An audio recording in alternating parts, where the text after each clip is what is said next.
Damn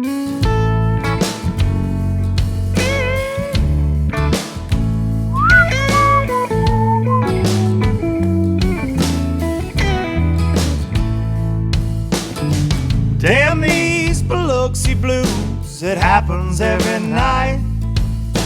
And I ain't never met a riverboat dealer that could ever be a friend of mine. No, haven't. No riverboat dealers or divas. Trouble on my mind.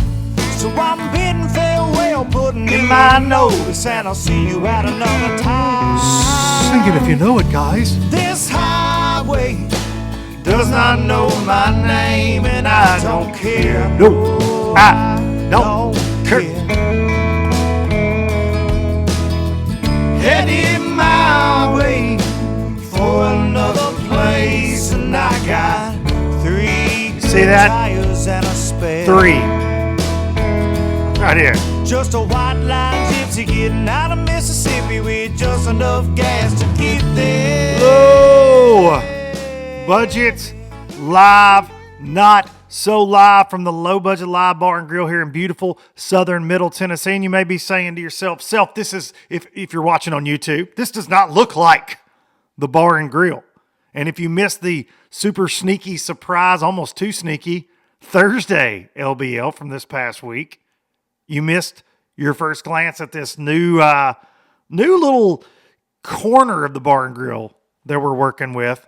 Been messing around, trying to, change things up a little bit. Y'all know me, I get bored easily. So filmed a show down here. All the gear was set up, so I didn't actually move it back to the bar in the Bar and Grill. So we're down here in yonder corner. We're down here for August 28th. For all you low-lifers, a new look. Playing around, man. I'm a one-man band. I say that all the time. I am not good at lighting. I'm not good at editing. I'm not good at filming. You see all these podcasts that are like, they look good. Oh, look at that. Oh, that's cute. But you know what? Are they that good? I don't know. Does it increase your experience if I look better while you're staring at my redneck weed eater sounding self? I don't know. But I do continuously try to make changes as we go along. And this is what I'm playing around with. So no express banner over my shoulder hung crooked, as all of you say. But we got Biloxi Blues back. We got a good show for you. And for those of you that tuned in to the Thursday show, I appreciate that. We got a new Turnpike album, Turnpike Troubadours, over the weekend, and there's never anything wrong with that, and that makes everything right with the world. We got that. We got football season starting this Saturday. Go Big Orange. Them Tennessee Vols going to take the field against the University of Virginia. Finally, we are back in the saddle, and we got deer season. It's been the velvet hunt all weekend here in Tennessee, and at this current moment of recording, I have not sat in a tree because it's been 3,000 degrees. Might go after I get through recording this today, though, so stay tuned. I don't know. Can't decide. I can't decide if it's worth it to go out there in the chiggers and mosquitoes to maybe see a buck worth shooting. It's hot. It's hot. I'm a fair weather hunter. I'm sorry. I would rather it be 30 degrees than 90. But welcome, low lifers, one and all. Appreciate y'all tuning in. Hope you're all doing well out there. And if you missed the Thursday show, and a lot of you did, YouTube actually said fewer viewers are choosing to view this video. I'm like, what? And I kind of snuck that one in there, but it's something that's a goal of mine. I want to do more shows, and I enjoy this. Y'all hear me talk about it all the time, and I want to leave Monday shows alone. I want them to be fishing industry, pro fisherman, the thing that, my lane that created Low Budget Live. But when I started this, there was a reason I didn't name it Luke Duncan's wonderful podcast about bass fishing. I've got a lot of interest, and I said this on Thursday's show, a lot of interest in life, a lot of things I definitely enjoy partaking in or enjoy talking about. And so Thursday shows, unless there's just some crazy fishing stuff going on and we get one in, I think the Thursday shows will be reserved for music guests, for folks outside of the industry. If you like that, fine. If you don't, there's always Monday's show. I'd like for you to, lay your ears on it. If you like Low Budget Live at all, check it out. Watch it. I can't promise it'll be every Thursday just because my weeks are, you never know what life may throw at you. But I plan on being fairly consistent. Fairly, see? It's all about wording. But I do want to, that's something that it's a goal more for next year, but I'm going to start sprinkling some of those in. So be on the lookout for those Thursday shows. If you missed the Thursday, go check it out. Ryan Engelman from Turnpike freaking Troubadours joined us again on Low Budget Live to, talk about their new album, talk about life on the road, pulling a bass boat behind a tour bus. It was a fantastic time. So go check that out. And if you haven't heard their new album, Cat in the Rain, it was released this past Friday. It's out. So go listen to it if you love good music like I do. All right, I want to thank the sponsors real fast, and we're going to jump into it right here. StarTron, Starbright. I got the StarTron ball. Look right there. There it is. Kicking ethanol in the teeth in your weed eater, in your chainsaw, most importantly in your outboard engine. Stupid dumb ethanol is at every gas pump unless you're getting ethanol-free fuel, and that stuff's expensive. Gas is already high enough at like $3.60 where I'm at. That's crazy. That's crazy. You tack on some ethanol-free fuel, you got to pay out the nose for it. You can just use regular old gas. Put you some StarTron in the tank, kicks ethanol in the teeth. We appreciate the folks from StarTron bringing you Low Budget Live now. 6 years. 6 years of Low Budget Live. Pro Guide Batteries. ProGuideBatteries.com. LBL10 saves you money. LBL10 at ProGuideBatteries.com saves you cash on everything on the site, but those lithium trolling batteries and lithium starting batteries are what you need to check out. They are affordable, to say the very least, and they are top-notch from, top-notch battery industry professionals. These guys aren't fly-by-night. You see a lot of that, we got all the power that you need, all the power in the house. Some of these companies out there. Pro Guide Batteries have been in business forever. They have the OEM partnerships to back that up, and that is a key thing, because if it is a good enough company to come factory installed from OEM bass boat manufacturers, you can trust them in the back of your boat. ProGuideBatteries.com. Baitworks.com, bait-wrx.com, bait-works.com, Duncan, Dunkin, -10. Dunkin-10 saves you 10% there for being a lowlifer. All you got to do is listen and use that code. I see y'all using that code all the time, and it's much appreciated. Make sure you're checking out. We are headed back to the time frame where the LOB jig is going to be a player. September, October, November, those tough fall transition months. It can be tricky to get a bite. I promise you, this time frame is where this jig shines. This is where the power finesse idea came from. That big beefy Trocar custom 3/0 hook in there. You can throw this thing on 20-pound line and get them out from under docks, out of brush piles, and you don't have to worry about the hook flexing. Finer than frog hair skirt material. It's got an LBL logo on the package, 7 colors there in the LOB jig. But they got everything else in the world from 10XDs to square bills, son, and everything in between. Bait-works.com. And last but not least, we're going to hang the daggum new invisible banner right now. Bassmaster Classic winning high performance, all welded aluminum bass boat, the X21 Pro. And Pro LE that I'm running this year. C-Deck bow to stern, 250 Yamaha show, pushing that bad boy down the lake. More storage than you can shake a stick at. And just more than that, just good dang people running that company, building those boats. It's a product that I believe in. I would not run my mouth about it otherwise. They are family, and you too can join the Express family. All you got to do is find a dealer close to you. Express Boats, they've been building excitement since 1966. All right, close your eyes and imagine there's an Express banner here over my shoulder. We're working on something new for that as well right now. Express, but got the rocking the Express hat. But y'all know about that Express life. Y'all know I'm all about it. So appreciate the sponsors for the show, and appreciate all of y'all listening to that tune in for sure. All right, so schedules are starting to drop. We haven't seen an Elite Series schedule. There's rumors it's on the way, but Bass Pro Tour dropped one, and dude, I'm telling you, impressed. I'm impressed because it is just a really damn good schedule.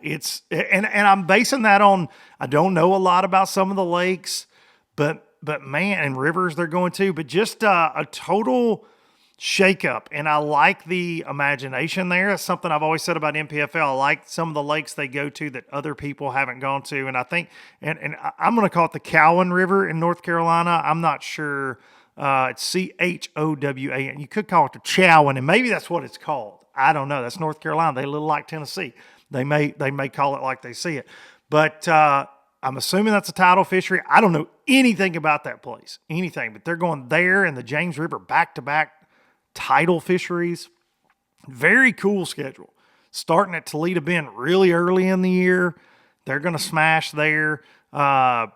Overall, just like 2 thumbs up for them. Like good for them. They're going up north, but let's pull it up real quick.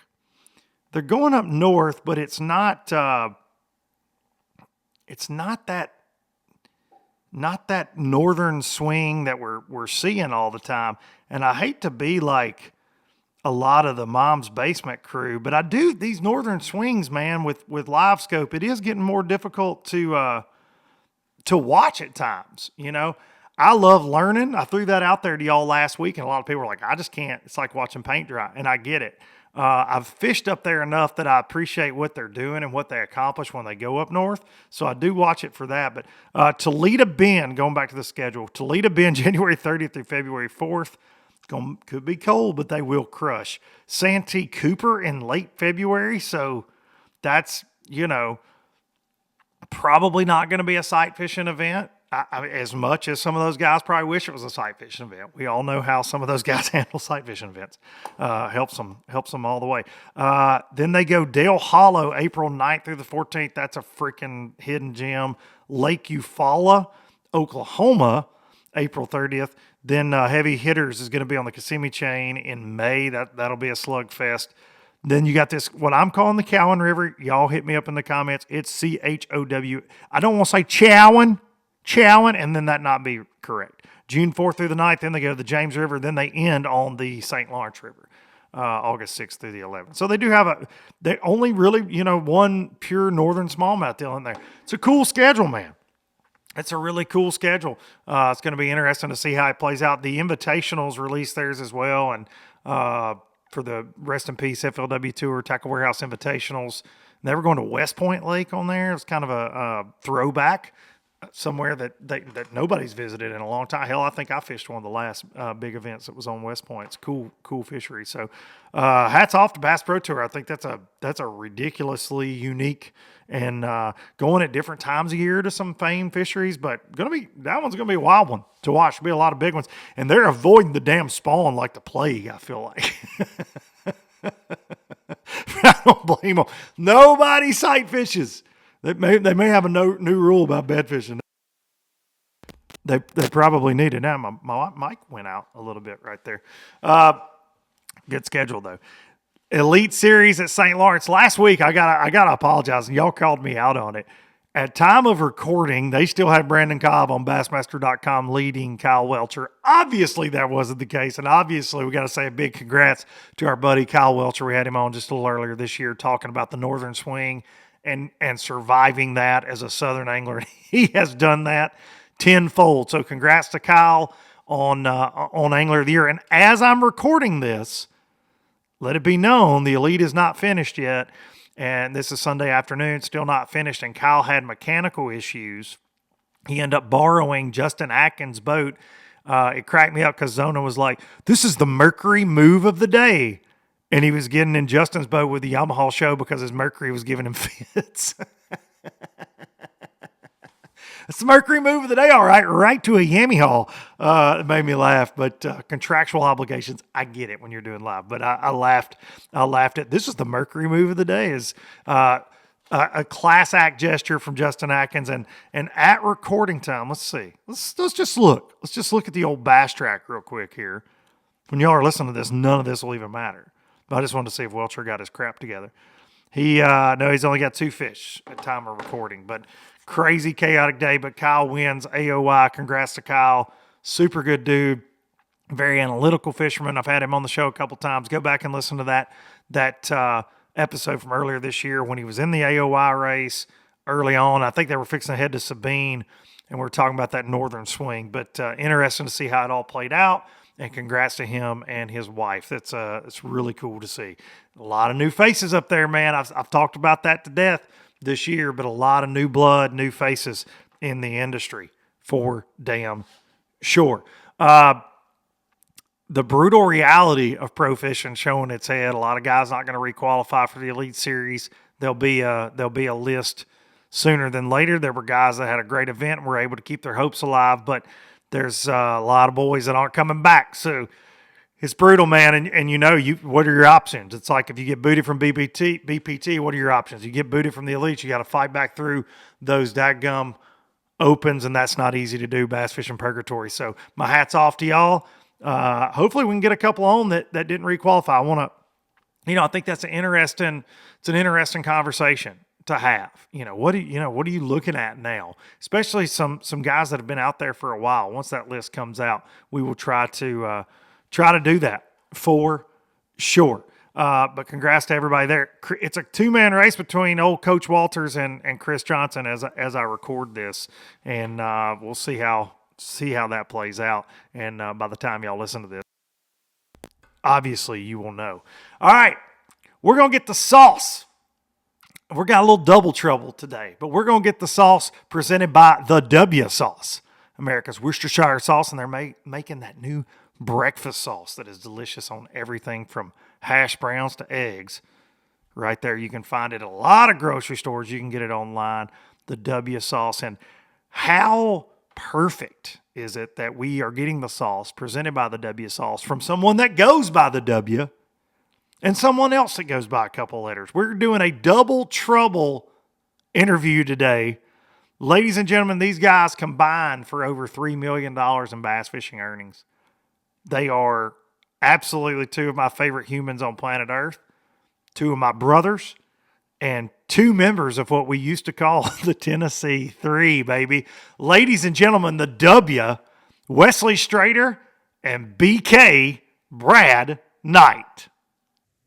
Okay, as promised, the other two members of the Tennessee Three have joined me virtually, Brad Knight and the W himself, Mr. Wesley Strader. And I said, all my interviews are sponsored by the W Sauce, America's Worcestershire sauce. And I'm like, damn, this is like the most perfect week ever. The W. And I still ain't got none. Well, you'll have some this week.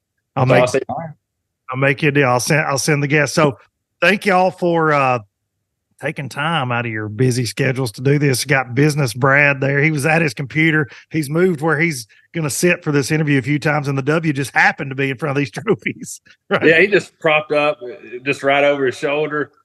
Hell, I thought about getting my chair and rolling around over the thing. So I don't have as many as he has. I would. I just roll that sucker around, give us the grand tour. We'll save that for later. That's what I do. If I had a chair with wheels, I'd do it too. Well, I don't know about that. Sitting in front of my computer because we don't have TV anymore. I took all that stuff out of my house. So I was looking on Bass Live a minute ago to see who was going to win. And here we are, my little office. What about Welcher breaking down? Like he was broke this morning before I put the boat in the water, and he still may come back and win. I hope he does.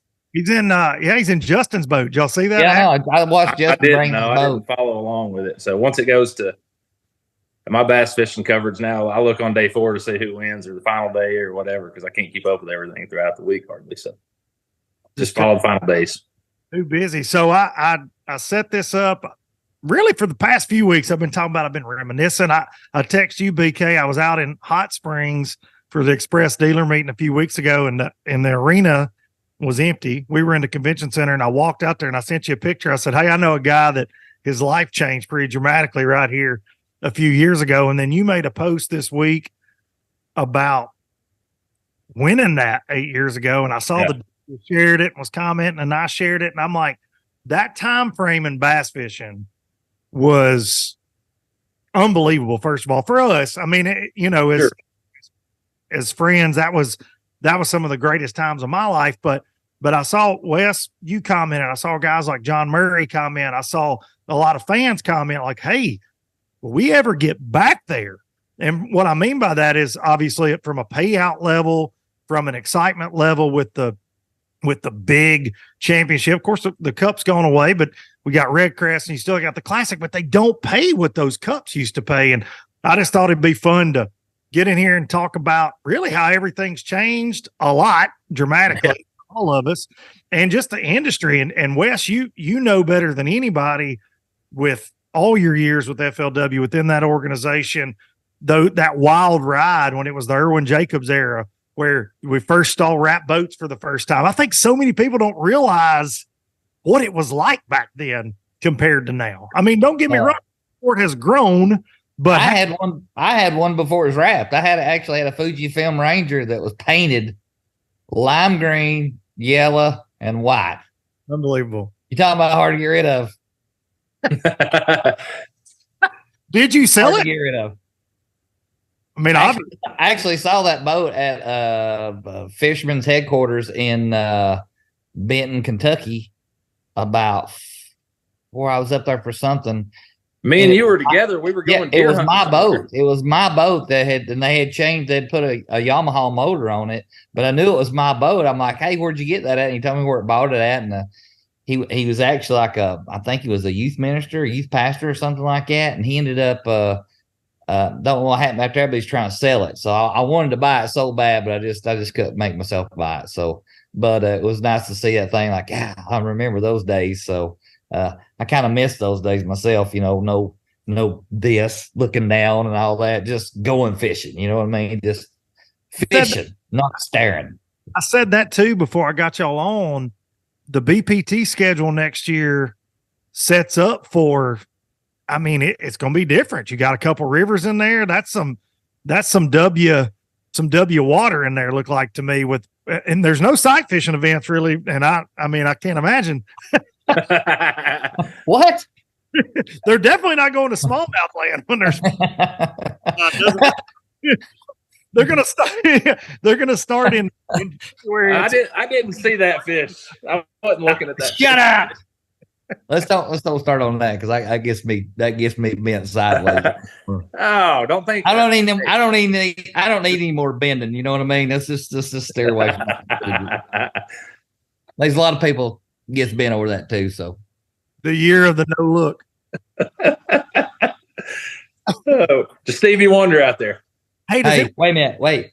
Tennessee, if I shoot a deer that's in a corn pile, but I'm not looking at him while he's in it, and I didn't know he was in it. No, that was for squirrels, though. See, that's the problem. That was a squirrel pile. Squirrel pile. I told those deer to get out of it. Put a sign up that said no deer allowed. I do have one of those signs in my shop. So W, you said it, so I'll let you kick it off then. And I know most people probably don't realize you like your electronics. You utilize your electronics. But I do. I mean, I'm just not as I am not the difference in me and the younger generation. The younger generation just goes. Me and Brad's been talking about this for a while now. You know, if I go out there and I'm fishing around, I'm using my active target and I'm looking and I go an hour without catching one, or I'm not upgrading, or I'm not. I always fall back to my old ways. Like, I'm going to go over here and go catch one. How I know to catch one. I don't devote myself to, hey, I'm spending 8 hours up here just looking and trying to catch a fish that's never been thrown out, or if it has, I ain't going to say they're dumber, but they're easier to catch than the ones that are on the bank. So that's just me. I fall in a bad habit of going back to what I've always done. And it's getting harder and harder to compete with these guys that just stare down at these electronics. But I am looking forward to, there's 2 river events in this. One of them, I don't think any of us has ever been to that river that's in North Carolina. I've never even heard of it. So, the Allen River. How do you say that? Don't ask me. Is the H silent? Have you ever heard of this? I've never even heard of it. A buddy of mine, Mike Mays, lives over there, and he told me about another river over there years ago. He said, man, you need to come over and fish. It's really good. I don't even know if it's the same river or not, but he said it was always good. He's always invited me to go over and fish it, and I never went fish. I don't even know if it's the same river or not, but he said it's a phenomenal fishery. If it's the same one, I'm not sure. So, are you glad to see that there's not going to be this huge northern swing like we've been seeing with all the trails? I mean, I know you love it up north. We all do. It's fun, but are you glad to not see that next year? I don't like myself. I do not like these catch fests. I don't, if you have a bad day, you catch 17 pounds, that's a bad day. You know what I mean? And then you can't recoup from it. That's the places I don't like going, because you can't stumble. You can't have an off day. You cannot make that up. So those are the tournaments I don't like going to, because and here's what's crazy about it. Those smallmouth are the easiest fish to catch, and they're the one that gives me the most problems, because I don't know if I'm just trying to make them be on that rock or they're supposed to be around that rock. I don't understand them. I don't understand why here one day and gone tomorrow. It boggles my mind, and I don't have the time to go up and live up north for a month or 2 months out of the time, you know what I mean, in the off season. So that's the difference. I just don't have just that knowledge of those northern smallmouth. They're a totally different breed than the Tennessee River smallmouth or the smallmouth in the South. So I don't know. It's just one of those mysteries. I'm just glad we're just going one time, and I'm pretty sure they're going to cut it off at the mouth of the mouth of the river like it did last time. So yeah, lake, man. No more running to the lake, and none of that beating yourself to death. What if you don't see the boundary? If you just act like you didn't see it, can you go in the lake? I didn't see that. You said that. I didn't say that. I didn't say a word about it. Like, just wear some blacked out. Wait a minute. What if you're blocker outside the boundary fishing during the off limit or during the off limits, and your drone flies over the fishable water? Is that illegal or not illegal? Just saying. No. Just throwing that out there. Hypothetical stuff. I'm just throwing that out there. Don't be speaking of them hypotheticals. Hypothetical situations. You'll get us in trouble. BK, so you and I talk a lot about how things have changed, and what the W just hit on there. You said earlier this year, man, I miss going down the bank and flipping bushes and being competitive, and not. I think it was after that, maybe the Bugs Island Open up there that you did good. You're like, guys they're literally live scoping up here. Chalets, like, what are we doing? Well, it was fine with me. That was way less people that were in my way, but obviously that's not a way to have a lot of success in bass fishing these days. And when I first started fishing, bass tournaments were $4,000 entry fees. There were 6 tournaments, the FLW Tour, so you were going to have to invest $24,000, right? Half of those tournaments paid $200,000.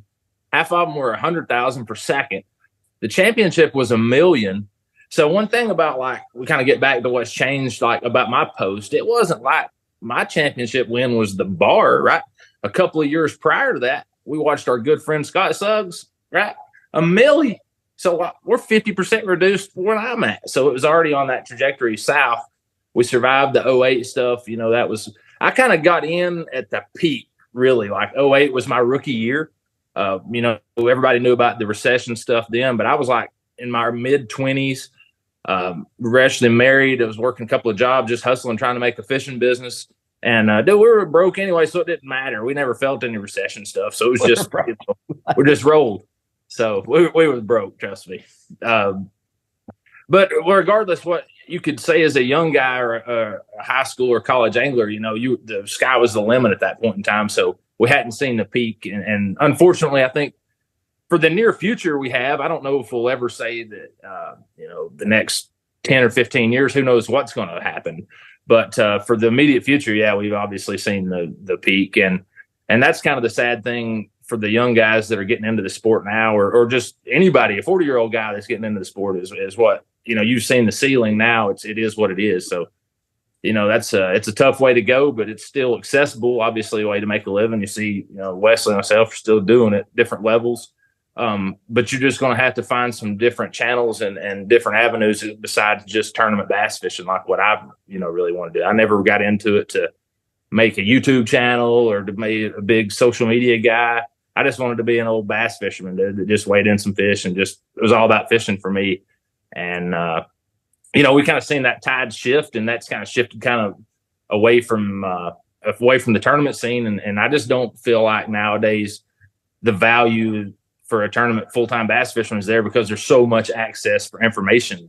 Used to, it was the magazines and what was on TV and stuff. And I know that's kind of a broad brush to paint, but it's there's a lot of options out there, I think, now than just being a tournament bass fisherman if you want to fish full time.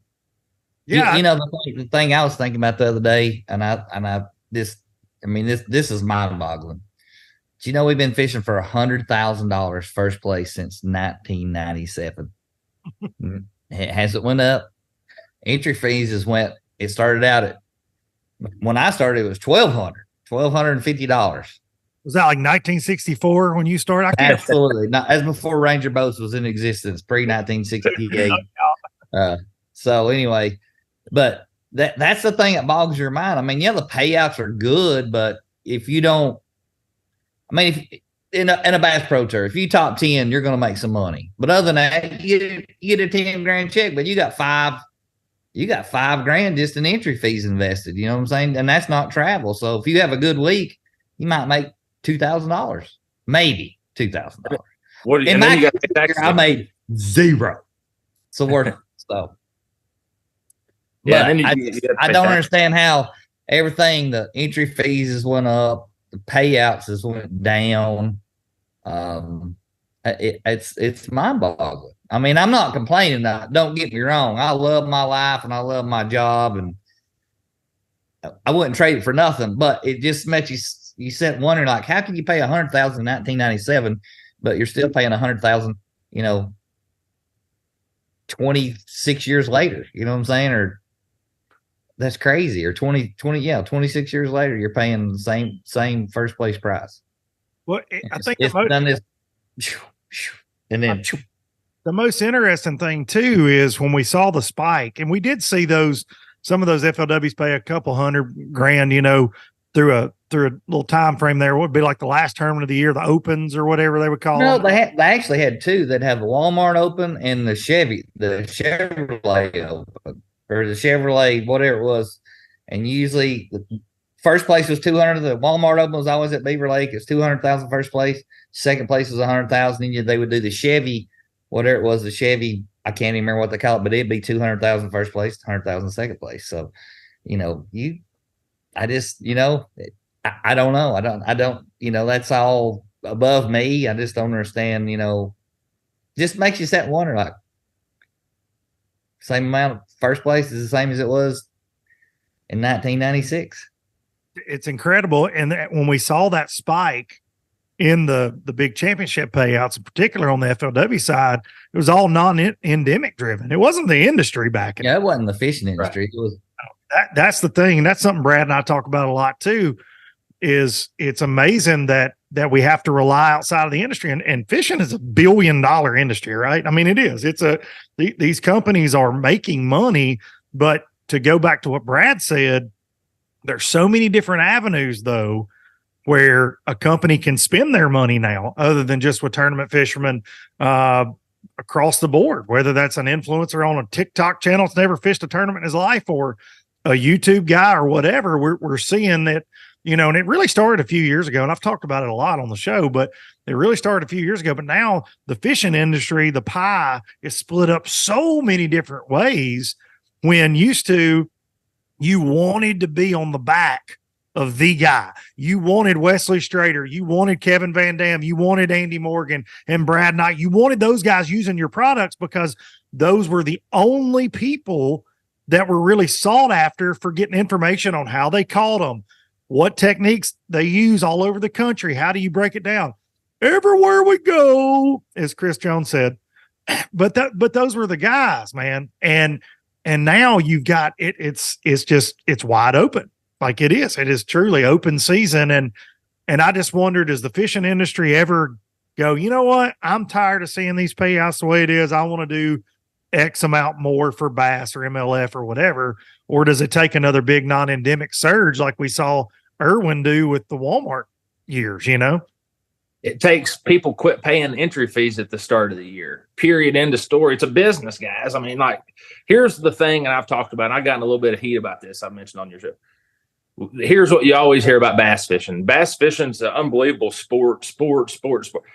Bro, my opinion here, we're the furthest thing from a sport there's ever been. Like, we're a business And when you get to stand on the front deck of your boat on TV or on stage, you're there to promote product and sell product, period, end of story. Don't care if you can catch a bass or not. Really care about selling stuff.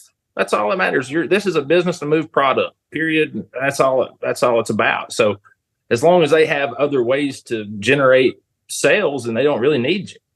And so for me, if you don't have entry fees or a bunch of people to sign up, then they're going to have to change the ways. But, Toyotas are full, BFLs are full, MPFLs are full. Everybody's wanting to get. If I ran the business, why would you change it? I mean, you could drop it. You've seen Major League Fishing get rid of the Cup, what they've done to the FLW Tour, and it'll be full next year. There'll be a waiting list. Every tournament this year was full. So, we go, well, we want to change. We want to do this or that and other. Then, January comes, everybody's throwing them that credit card to swap their deposits.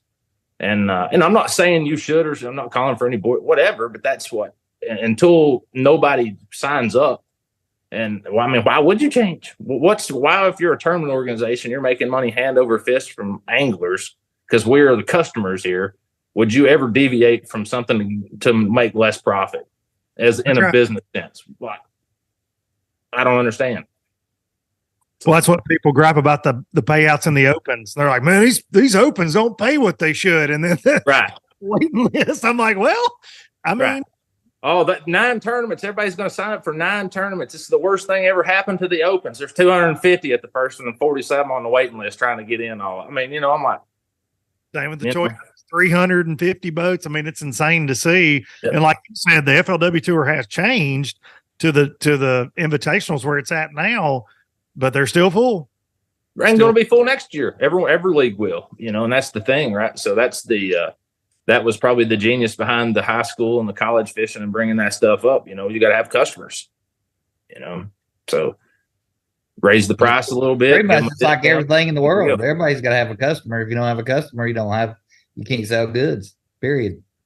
Whether it be NASCAR racing, whatever, you get, just like you said, you got to move product. Yep. Moving product. Yeah, gotta have butts and seats, and we got plenty of butts trying to get in seats these days. That's for sure with the college and high school stuff, But and I think that's what, because obviously y'all know I'm in the industry, work in the industry, and you hear a lot about growth, and we are seeing an overwhelming number. There's a lot of people fishing. There's more people. Oh yeah. Right. But are we seeing true growth? Because I know back from a bass boat sales numbers perspective, we're not selling any more bass boats now than we were 3 or 4 years ago, to be honest. I mean, we're just not. Are we selling more tackle? Probably. I'd say there are a lot of companies selling more tackle. I think the electronics companies are the ones benefiting the most. Like, you tell me if I get 6 graphs, I can catch more bass. They're definitely doing well. I don't know the overall sport and the business of it is growing, Is that just a shift that you're seeing from like company to company, right? Like we have the pie and it's going to be this much money, right? So when the Alabama rig's hot, it's going to be towards the swim bait market. Now that it's the live scopes hot, everybody's buying graphs. And, so I don't know that you're seeing like the same amount growing all the time or just shifting from one technique just kind of back and forth with that. It seems like I don't see a lot of new growth per se, just more industry shift. Yeah, for sure. It's definitely a shift. That's the best way to describe it. It's a shift. A lot less buzz baiting going on, W. I tell you, the one thing that I've noticed is there are a lot more people on the water and a lot less room to go around. That's what I've noticed. Like just ever since COVID, post-COVID, I mean, sometimes you're middle of the week, and I'm not knocking anybody, but you're just like, man, does anybody even work anymore? I mean, it's like the parking lot's full on Tuesday, the parking lot's full on Monday, it's full on Thursday. I mean, there's not a week that it's not. And it's like, I think the thing that COVID did is it boosted people. People actually started getting out of their house, and they dusted that boat off from 1971. They've had it stored up in the basement, and they went fishing, and then they realized, hey, this is the only thing we can do. And then they realized how much they missed it, and introduced more people to the sport and just fishing in general. And now everything's crowded, and it's been the decline of the fisheries a little bit too. I'm not saying the fisheries aren't any good, but the overall catches, excluding the St. Lawrence River, they're kind of down. You know what I mean? They're just, it doesn't fish the way it used to fish. Like it's just a lot tougher. So, and I just think that's just for more people, more bodies on the water, more just it would be the same thing if everybody, okay, Iowa, everybody can get a tag in Iowa. It'd take about 3 or 4 years, and guess what? Iowa would decline except for private land. Oh, no doubt about it. But I think COVID put things in perspective for a lot of people too, right? Like I think that I know for me, as far as spending more time with family and going, because my kids didn't have any ball games.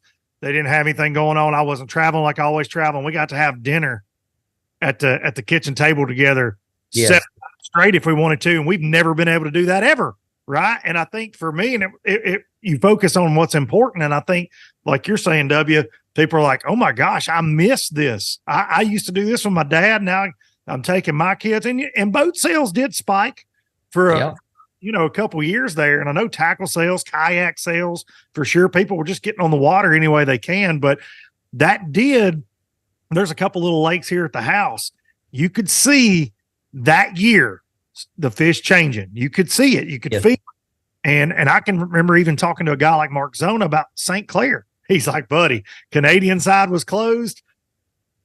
America getting hammered. It's one of the greatest lakes in the country. Now, the Elite smashed them up. You guys caught them good up there, and it's starting to make a comeback. But man, there was a couple of years you were going, well, this is just another, it looks like a Tennessee River lake now. These fish know they know we're here. Yeah. Pressure.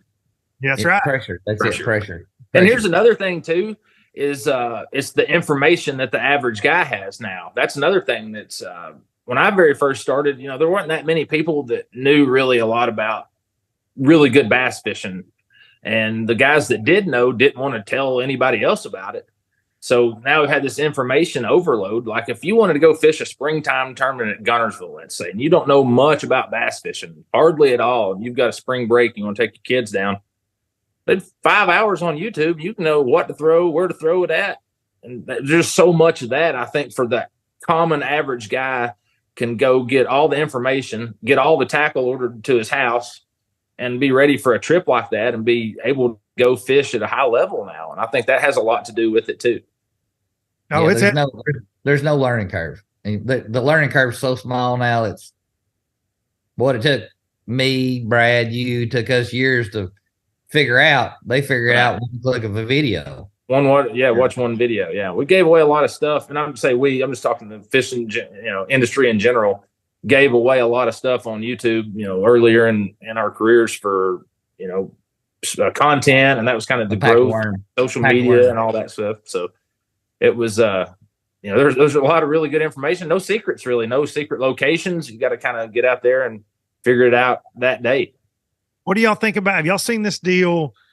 As we're talking about changes here, this Fish Tips thing, this app where you can truly buy, like that Ben Milliken guy, right? He's invested in it in some way, shape, form, or fashion.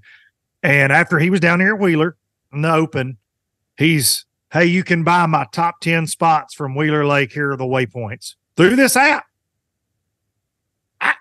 I'm not with that, guys. Like I'm not, and whether it's Wheeler or somewhere in Texas, like I don't think that's a good thing. I don't think that's a that thing. How much? That's that could be. Wait a minute. Whoa. This could be a great business to get into. This could be a great business. This could be a great business to get into. Yeah. I'll see a ton of waypoints on Washbar, Chickamauga. They are fantastic. Right. We'll give you the top 5. Loaded Chester Frost Park honey holes. I spoke too soon. I need to sign up for this deal and try to sell some stuff, I think. Exactly. Hey, McFarland Park. Right here's the dot right here. Hey, these docks in McFarland Park are amazing. But they're all in the shoe. If you ain't in the shoe, you ain't down, boy, if you ain't in the shoe. Right. You guys should go to Coger Island. It's amazing. Yeah. Back in the day, they did. Just stay on the tip of Coger Island the whole time. Mark maps. And back in the day, you could buy marked maps from people. Oh, yeah. So that's the new age, I guess, right? Yeah, that's when you're talking about that, you can buy trails just like Lake Fork. Prime example, I bought one. Yeah. You know, used to it take you an hour to get the back of the little Mustang. Take you an hour to get back there. Well, now you just run back there because they got all of it marked. So you mean you can buy a chip is what you mean with that, with the trail on it to run safely? Yes, absolutely. And it has a stop sign where to stop at. You run to that stop sign, stop, hit another trail. Now, W, I've been in the boat with you a lot, and you send it. I mean, you do. You send I don't send it like I used to. Well, but when bass boats got to be $110,000, you know, you just don't send those like those $23,000 bass boats. Well, but my thing is, when you don't know a place and you put in this chip, you trust it. You just go full send. You go, there's the trail. Dude, I'm gonna tell you right now, that Lake Fork chip that I got when it was Lake Fork, I was like, and them trees is going by like this. You're like, ooh, but guess what? It was spot on. It was money. You just had to know when you got to that stop sign, you better stop, because if you didn't, not good. Let me ask you this: does it adjust based on water level too? Do they have that? Is it that smart of a deal, or is it just you buy it's the same trail no matter what? Okay. Well, I mean, you got him nervous now. Now he's thinking. He's like, "Oh, wait a minute! I have to adjust for water level." Oh shit! Because I remember being at Rayburn when it was high one time. And there's a big difference in Rayburn high and Rayburn like. Yeah, there is. Oh yeah. Okay, so a trail's a trail. I think that the chip was made while the water was down, so you could run it, because we was there and it was way, way down. So you saw a lot of stuff. You're like, "Oh, I ran across that the last time I was here. That's not good." So when were we at Rayburn, Brad? Like 18 or 19? It was 19 when it was so hot. And George lied to us and said he wasn't catching nothing. And then he caught like 30. Yeah. That first day or whatever. I swear I wasn't catching them. I swear I wasn't catching them. But the water was high. I was staying with Castledine and Russell Cecil. Yeah. 2 hammers. And they're like, dude, it's terrible. It's tough. It's awful. They didn't catch crap. And everybody else in the tournament, but us 3, caught the piss out of them. And I'll never forget the first day, though. I'm running into like Veach, and I got a Marshall, and he's from there. And you could go anywhere. It was at a record high. So I didn't pay attention to anything. Then I'm cutting across the right-hand point going into Veach, which is, you're dead if you run at any other time. And this Marshall goes, "Hey, no!" He stole his hands up, waving, about to grab the steering wheel. And I said, "Slow down." "What?" And he goes, "Go that way." Oh my God. And I'm like, I just look at him. I just keep going. Listen, he's clinging. Everything he's got the death grip on the handle. He gets stopped. I pull up on this little offshore spot. And he goes, "Man, you just scared the hell out of me, man. Oh my gosh. You don't even know what you just ran through." I said, "Buddy, the lake is 15 feet high. We're going to be all right today." And he goes, "Oh gosh, I didn't think about that." Oh man. I said, "I'm going to scare you all day because I don't even know where I'm at." But he was terrified. Shout out to that Marshall. Hey, I got a question for you. We was at the year that we was at Lake Fork, the last time I was there were bananas. People were putting bananas in these trees, and I can't figure that out for nothing. Like you'd look up and there'd be like 4 bananas hanging in a stump. You're like, what is going on? And it was everywhere you went. You'd be cruising through that timber, you'd look over and there'd be a cluster of bananas hanging on this tree. And I'm thinking, what? They thought you was hungry. They want to let you just go over and get you one of them. Do they have monkeys in Rayburn? At Lake Fork that I didn't know about? Like actual bananas. Actual bananas from the market, like not fake bananas, real bananas. I don't know. It was trying to keep people from fishing there, or it was here's the spot, banana spot. I don't know. I have no idea. They were hanging everywhere though. You'd be idling through there and you go to look and you're like, is that a banana there in that dead tree? And you get over and sure enough, there'd be 2 or 3 bananas hanging in the tree. Let me ask you this though. Somebody explain that one. What's the bananas? What's the deal with the bananas? Well, see if I can find out. Let me know. Did you cast to the tree that the banana was in? I might have. I might have cast a couple of them. I did. It didn't work. I've heard of somebody marking beds with golf balls in those northern tournaments. Whoa. Bananas might be marking 10-pounders on trees for somebody. Right. No. Who knows? That No, doesn't go on. sure. Hey, if anybody is from Lake Forest, I know some Lake Forest. I'm gonna text some Lake I Forest. want you to find out what them bananas was all about, because I mean, it wasn't like they was just in one creek. They was all over the place. So I don't know if it was. I have no idea. It's just, to this day, I even ask, like, what are all the bananas hanging in these trees about? Nobody can tell me. I'll find out. I got a couple guide buddies on Fork. I'm gonna text them. Right. If you're watching this, drop in the comments if you've seen bananas. Bananas hanging in them old stumps, them old trees. You never caught them off of the banana trees? No. I'm so confused right now, and there's so many jokes to be made, but I don't. I'm not making one. I know you're not. You're not allowed. You're on banana boat gag order. Banana boat was an FLW sponsor. Just taking it right. Yeah. Kevin Vita. Yes. Got some good Kevin Vita stories, but we can't tell them on here. Oh, that. No. Not Vita stories. What was that girl that was the country? I think you might have been there. It was at Hurricanes in Nashville. Was you there? That was the night that Luke Clausen got a little squirmish. We're not going to talk about that, but Luke Clausen and Andre Moore. Oh, squirmish. Well, it wasn't really a skirmish. Luke Clausen was sitting outside. What sucks the most about the Tennessee 3 right here is there are so many stories that I'm afraid nobody will tell on 4th of July. I'm not saying nothing. I just got some really good stories about Kevin Vita. It's the best story ever. I think Brad's heard. No, it ain't either. It ain't the best ever. I know way better than those. You could tell, but we're not. I thought he might have went to Canada with you sometime. Did he go to Canada with you? No, not Vita. No. Did he ever take wood blocks down to Smith Lake?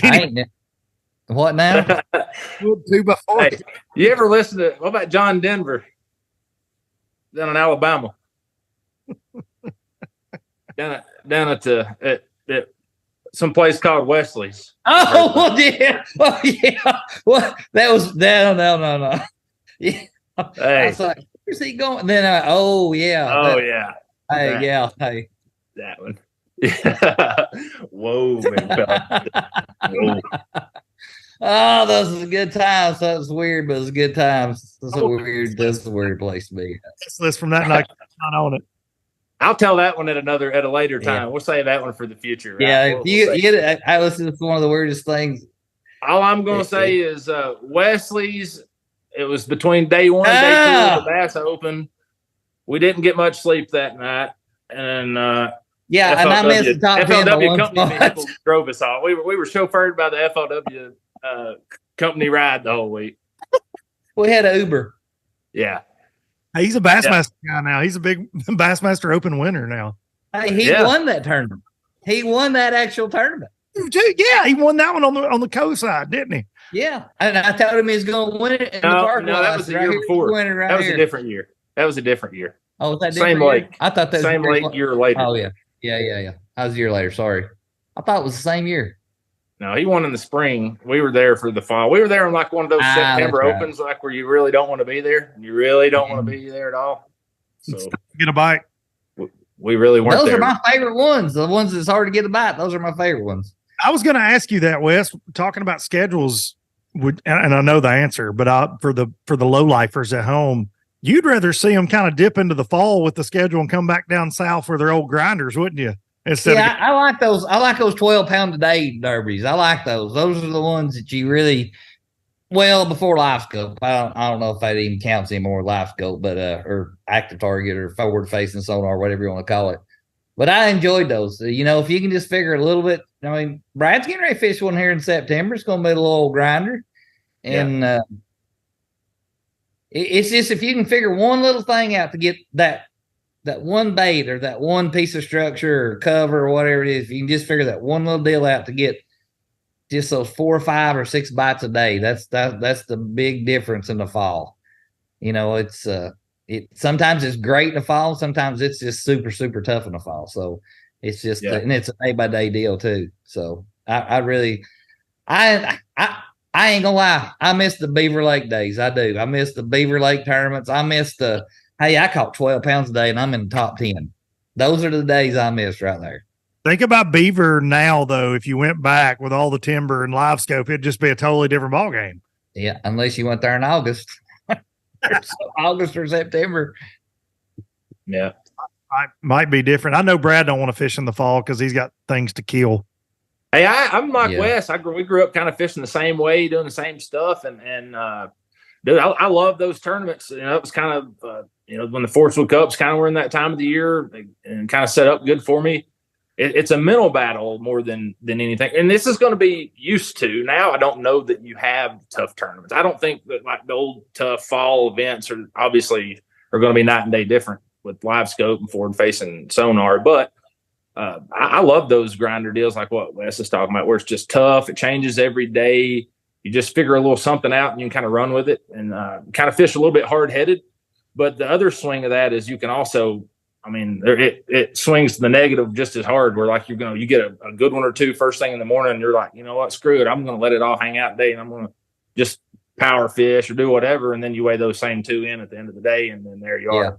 So it's a yin and a yang, and it's like anything else, though. It kind of reminds me of that, like early in the spring where fish are really getting to. We have a lot. Let me back up a little bit. Now it seems like our springs happen a lot faster, where fish are making a lot faster move. They move up, they spawn, and they're gone. But back in 15 years ago, you had a lot more drawn out spring, or 10 years ago, where fish moved a lot more through the day. You had a lot more staging and movement and stuff, and that was I enjoyed the artistic form, I guess it would be the way I would try to define that of the thought process of staying ahead of the fish, right, and figuring those moves out. And that was like a chess game. And to me, that was what I really was drawn to on tournament bass fishing, and what I really liked the most. And those are the two highlights of the year that it really is the most prevalent of those movement. And like, you get these fall days like mid-September, and it can just be like Wes said, just daylight to dark difference every day that you fish. And I like that. It's different, keeps you moving, keeps you on your toes, and you're not doing the same thing. Like tournaments to me almost kind of get boring when you go and they're usually like summertime at Kentucky Lake, where you're going to, not that that's boring per se, but you're going to start out idling, fishing deep, and when the tournament ends what the fish are going to be doing. There's not going to be a whole lot of change really. And so to me, yeah, you get these grinder deals, it's a ebb and flow. So it kind of just keeps you on your toes and keeps me more engaged, I guess. You can't lock one thing in your hand and do it all day. That's what I think that's what we get in. We get in the rut of, like, we go to a lake and we're like, well, here's what I caught them on in practice, and you lock that in your hand, you're catching them, but you're not catching the right ones to be able to win or to compete. So in the fall, your whole mindset, that's what me, my whole mindset, it switches. It's like, well, I'm going to have to throw a little square bill. I'm going to have to throw a chatterbait. I'm going to have to throw a little spinner bait. I'm going to have to flip some too. So I got an assortment of rods, and I just don't lock one thing in my hand. I go through a rotation. Like I go in this one flat and I'm doing this and it ain't working. I picked something else up, and it's like the 15-minute rule. Van Dam he talks about it on like 5-minute rule. If I don't got one on 5 minutes, I'm changing. I think in the spring you kind of get locked in the spring and pre-spawn, all that, you get locked into doing one thing, and you don't really expand on that. Or I have a hard time with that. I get locked in, I get to catch them on something, and I don't switch to catch something bigger sometimes. Brad, how many times have you heard Wesley call you on the phone and practice and go, dude, they're on every third tree on a 1/2 ounce chatterbait, and you got to pick it up and shake it twice and let it fall, dude. Don't do nothing else, dude. That's it. He only tells me that. That was only after the tournament's over that he tells me that stuff. Oh, whatever. I don't know what's going on. No, I'm just kidding. I'm not just gonna blow smoke up his skirt because he's on the phone with my best friends. Like, I've been in the boat with everybody, most everybody on tour these days, and what he's talking about, a lot of people are going to refer to as being a junk fisherman, right? We kind of got that term got thrown around for so long, and really it doesn't do guys like Wesley justice, because that's a specialist technique, just like flipping and everything. And what I call that is reading the bank. You're not just half-ass going down the bank. I'm going to throw a spinnerbait. I'm tired of getting there's an instinctual reading visually going down the bank. Like, he's looking down there and knows he's casting. I've got about 6 more casts, and this is going to be I need to pick a square bill up for this application. And that might just be the only cast he makes for 6 hours, but it might catch a 4-pounder on that because that tree that was laid out just the right angle in the water was just perfect for the way this bait runs. And that's what he's talking about just reading the bank, where you can kind of switch it up and keep your things going. And one of the best I've seen at being able to do that stuff. If I'm, and here's an example I'm going to use. If I'm flipping down the bank, right, I've got a 1/2 ounce jig on, I'm just going down, we're flipping at trees, and he's got a 3/8 beaver on and whatever. Oh, we'll flip past 8 trees. Oh, dude, I need to get a 3/16. I'm falling way too fast. We ain't had a bite. Well, I haven't got a bite because I've not put my jig in front of one's face, right? So he gets to the next tree, and then after he makes a change, going from a 3/8 to a 1/4, and he catches one. Is that coincidence? Probably not after it's happened so many times I've seen it, but it's easy to discount it as such. And it doesn't matter because it lives in his head, and that's where his confidence lies. But the best I've seen it being able to read the bank, I'm going to call it, and not be a junk fisherman per se. But that's what fits his mold, and that's his specialist. And, the fall of the year is right down his alley for that kind of stuff. Well, and the rest of the year too, 42 top 10s in FL Tour history speak for themselves. And Wes, we're just going to kiss your butt a little bit here. You deserve it. Whatever. I'm going to talk about how bad you suck when we get done here in a minute. So don't be getting a big head or anything. What's that now? I said, I'm going to talk about how bad you suck here in a minute. So don't be getting they ain't gonna lie. I sucked all year this year. I sucked. Welcome to the real world, bud. That's all I can say. Hey, welcome to our world. Now you know how we feel. That's all I can say. We're on a podcast. Hey, it's all right. I own it. I know I sucked this year. It's a head game. I got in my head, couldn't get it out. So next year's a fresh start, though, boys. Brad said instinct, and that was something I had in my notes here when we're talking about YouTube and the learning curve and all that. Yes, it is shorter, but Brad, I'll back you up. I've spent a lot of hours with the man with the largemouth bass mailbox, Wesley Strader, and between the vines there, I have spent some time in the back deck of his boat and watching him. What you just said is something that it's hard for him to even teach, because you're right. It lives between his ears, and all great anglers that you get to spend time with. And Brad, you're the same way at breaking down water and then going these clutch decisions that are like they just flow. And I've seen that. I remember being on Smith Lake with Wes, and Wes probably won't even remember it, but I do. Swizz in a creek, throwing a jig. Yeah. And he makes this change on a bait size, like you just said, Brad. And he's like, a fish chased his bait in. Then he goes, oh, I need to go to this weight because of the way that fish reacted. And he went to a heavier jig, and it was like next 3 trees. Don't. And I'm like, what did I just witness, dude? And I'm sitting there going, well, I'd have just been like, man, did you see that one chase my jig?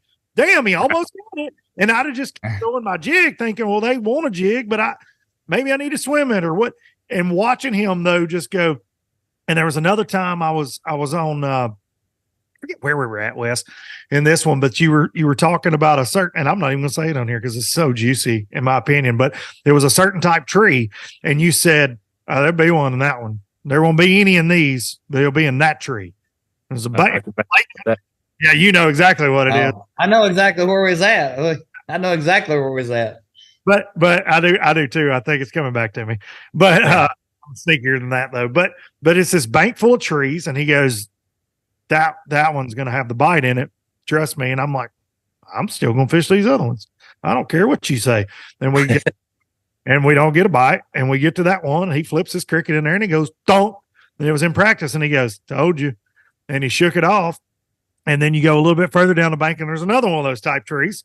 And he goes, well, you want to bet there's one in there? I'm like, whatever. And we fished all the other trees leading up to it, and he pitches his stuff in there, and he goes, don't. Again, and he goes, got another one. Shakes it off, and I'm going, I mean, what did I just witness? Of course, being in the boat to see it now, I look for that, right? Like I know that now because it's a learned behavior. It's a learned, but that instinct, you cannot teach it for the most part, man. It's there. Right. And I know all these younger guys, yeah, they're great with electronics, but they're still, I'm watching guys, there's an instinctual thing in the live scope game too, in the forward phase, there is. And there's, because doing MPFL coverage, I watch guys like Patrick Walters a lot in the last 2 years, and he's fantastic at it, but the dude's got 15 rods on his front deck, all different kind of weighted baits, all different, and he will work a rotation on a fish he sees. Like, well, that one should bite. And so I can't, because there are a lot of people that don't like it at all, right? I mean, we see that. There's a lot of people that feel left out now because it's a big thing, but there's a skill to it. A million. Absolutely. Oh yeah. Oh, yeah. Hell yeah, for sure. You know, you know how many I throw at and they never buy my stuff over and he chases the bottom but he didn't eat it. That's the thing. It's like knowing what bait to throw. What do you do to adjust to get them to bite? Listen, I've got a lake by me that has more 4 to 6 pound bass than I've ever seen anywhere, right? There's no stripers. It's bass and bait. I go out there all the time. I cannot tell you how much they ignore you. It's ridiculous.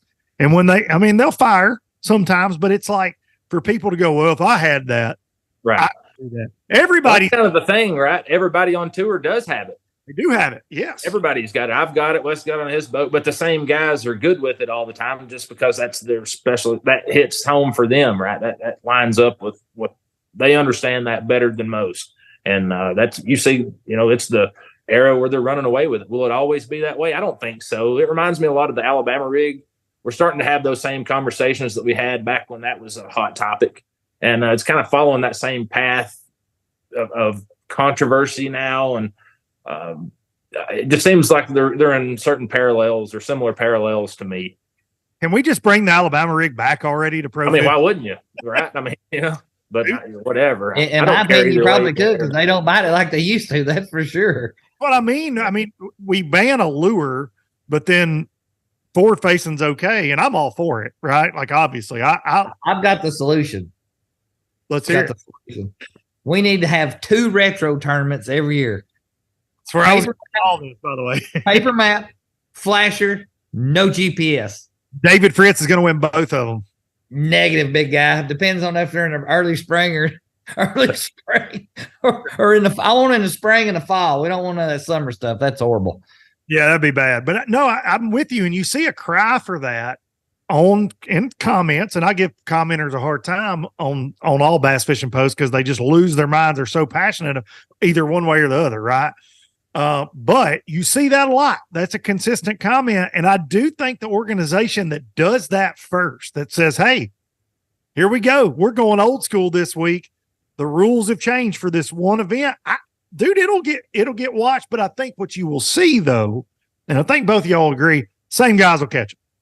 Yeah, absolutely. It's going to probably go similar to like a NASCAR model for me, where you kind of see them get away from their base customer group and interest, and they kind of realize it, and then they're going to kind of circle back now, where you see like NASCAR having a dirt track on Bristol, and maybe not every track is going to have that, but they're just going to sprinkle in some things for fan interest, and I think that's what bass fishing is going to have to do.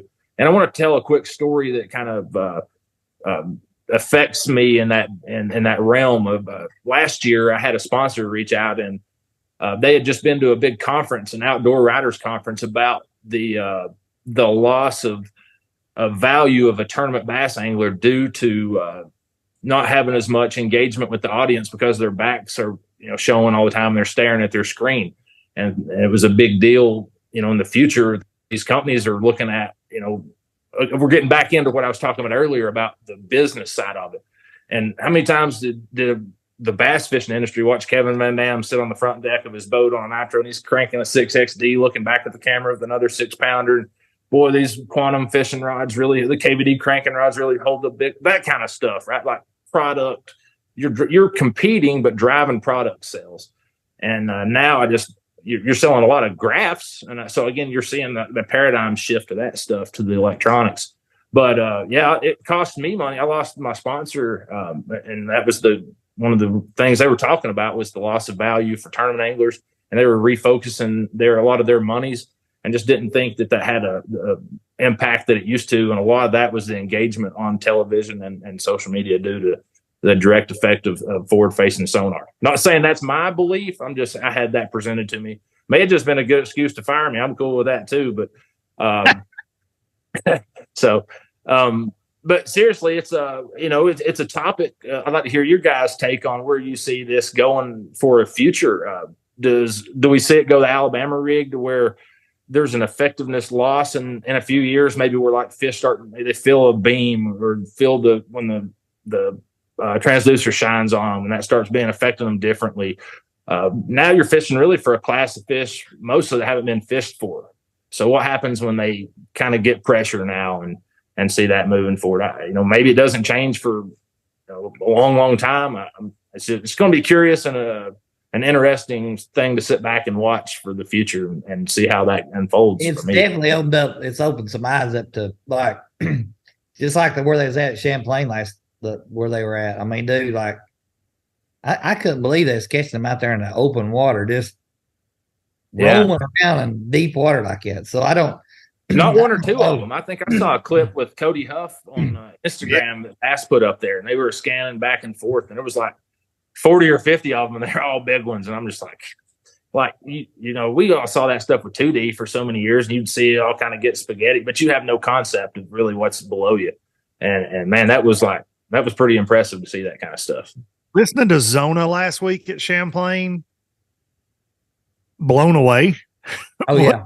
You can tell he's sitting there going, yes, I have no idea. It's genuine. I didn't either. I didn't think. I mean, years ago, you see guys catch them on their 2D suspended down, but how many of those schools you had to go right over one of those schools to be able to see it and catch it?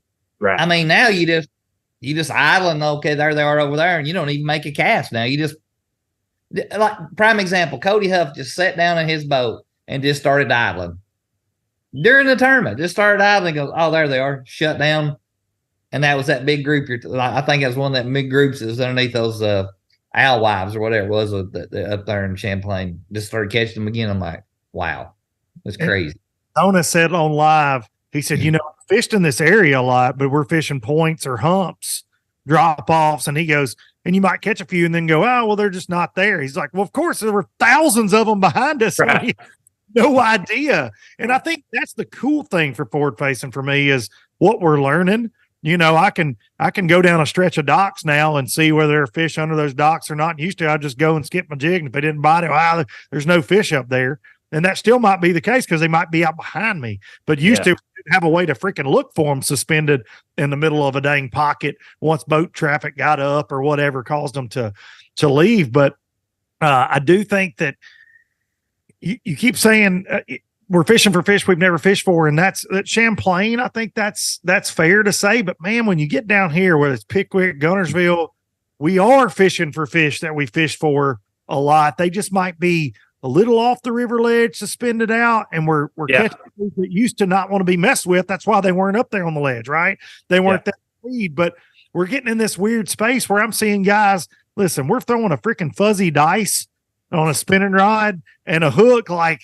Dude, crap out to make some of these bass. Those belong on a mirror in a car. You should go that look. You should hang two of them up on your rear view. I'm going to. I'm going to tell you the two coolest things that I've ever seen on forward facing sonar. We was at we was here at Watts Bar 2 years ago for the Bass Pro Tour. And it's really the first time I'd ever really got out offshore and just stayed offshore, with my active target. When you see one of those big spoonbill, he dives and goes down and you see his gills. When he does that filter feed and you just see his gills open up on here, like, God, I cannot believe I can actually see that with my electronics. And then the other cool thing was when we was at St. Clair this past time, you'd have one of those big sturgeon come up and jump and just bust water, and you'd spin that thing over and you'd see that thing it's the coolest thing. So you see a 6 foot long fish just swimming, just, and you can see the whole thing. You see that big bent tail. I mean, that to me, that's pretty cool when technology's come that far. I mean, I'm still not as good at it as I'd like to be, but those are two pretty cool things that I've saw on that. Oh yeah. Yep.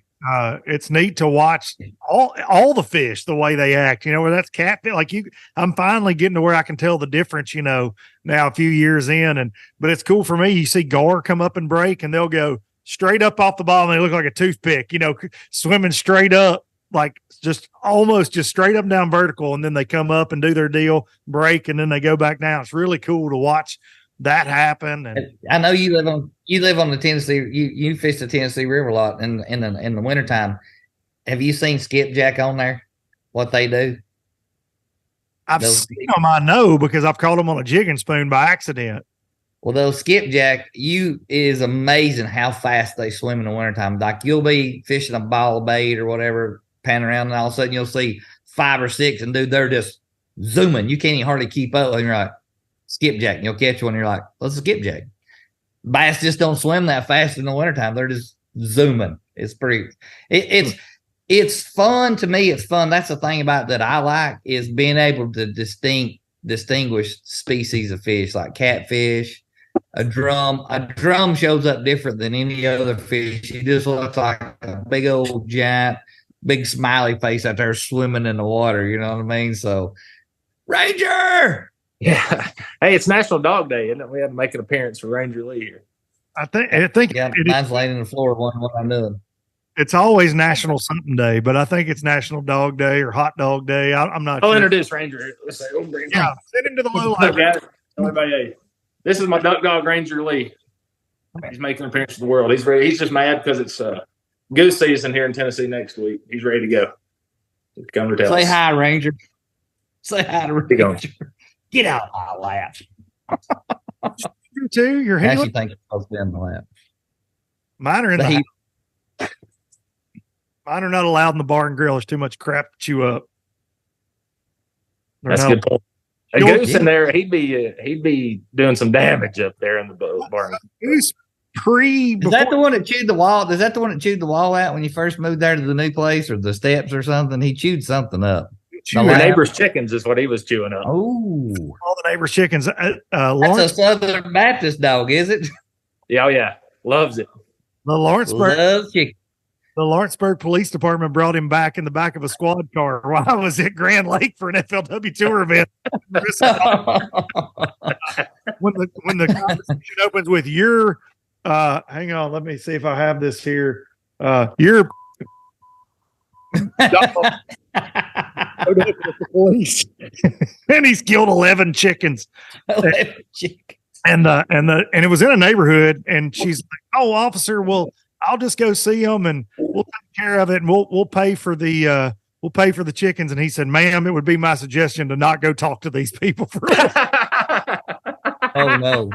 And that's the best ever. And since that day, they call the cops on us for just about everything out here. Shoot some fireworks, cops. Shoot a 22, cops. Shoot some tannerite, which is legal, cops. I mean, you offered to pay for the chickens. I mean, for God's sakes. I offered to take KFC. Either or. You know, but yeah, A bucket of chicken. Hey, listen, sorry about your chickens, but here, we got them in a bucket. It's got a kernel on it. There you go. a bad gift is fried chicken for their live chickens. But Yeah. to be fair, though, dude, they were very to take up for Goose and myself. They were very Aggressive chickens. no, they had it coming. No, They had switchblades on their feet, on their legs. Didn't they? Yeah. Where I'm from, you might want to be nervous of them chickens like that. Yeah, that's what real I'm talking thing where I'm about. from. no, I'm saying these guys, they weren't invested in the chicken game. Hold on just a second. Was they on them little old dog? Did they have them little things set up with where they had barrels. on the runners on their legs? If they was, that's not even a fair fight. I mean, he was tied to a stump, and the dog just eat him off his lanyard. That's not even cool, Duke. Luke, That's not even cool, Luke. listen, we don't have many cockfights around here, so That chicken's probably worth about $10,000. I'm just saying they never got back in the chicken game. If all it takes is a big white lab to ruin your chicken business, then you know Wow. you didn't need to be in the chicken business. All right, because Do they travel to the Philippines a lot? Is that what you're trying to say?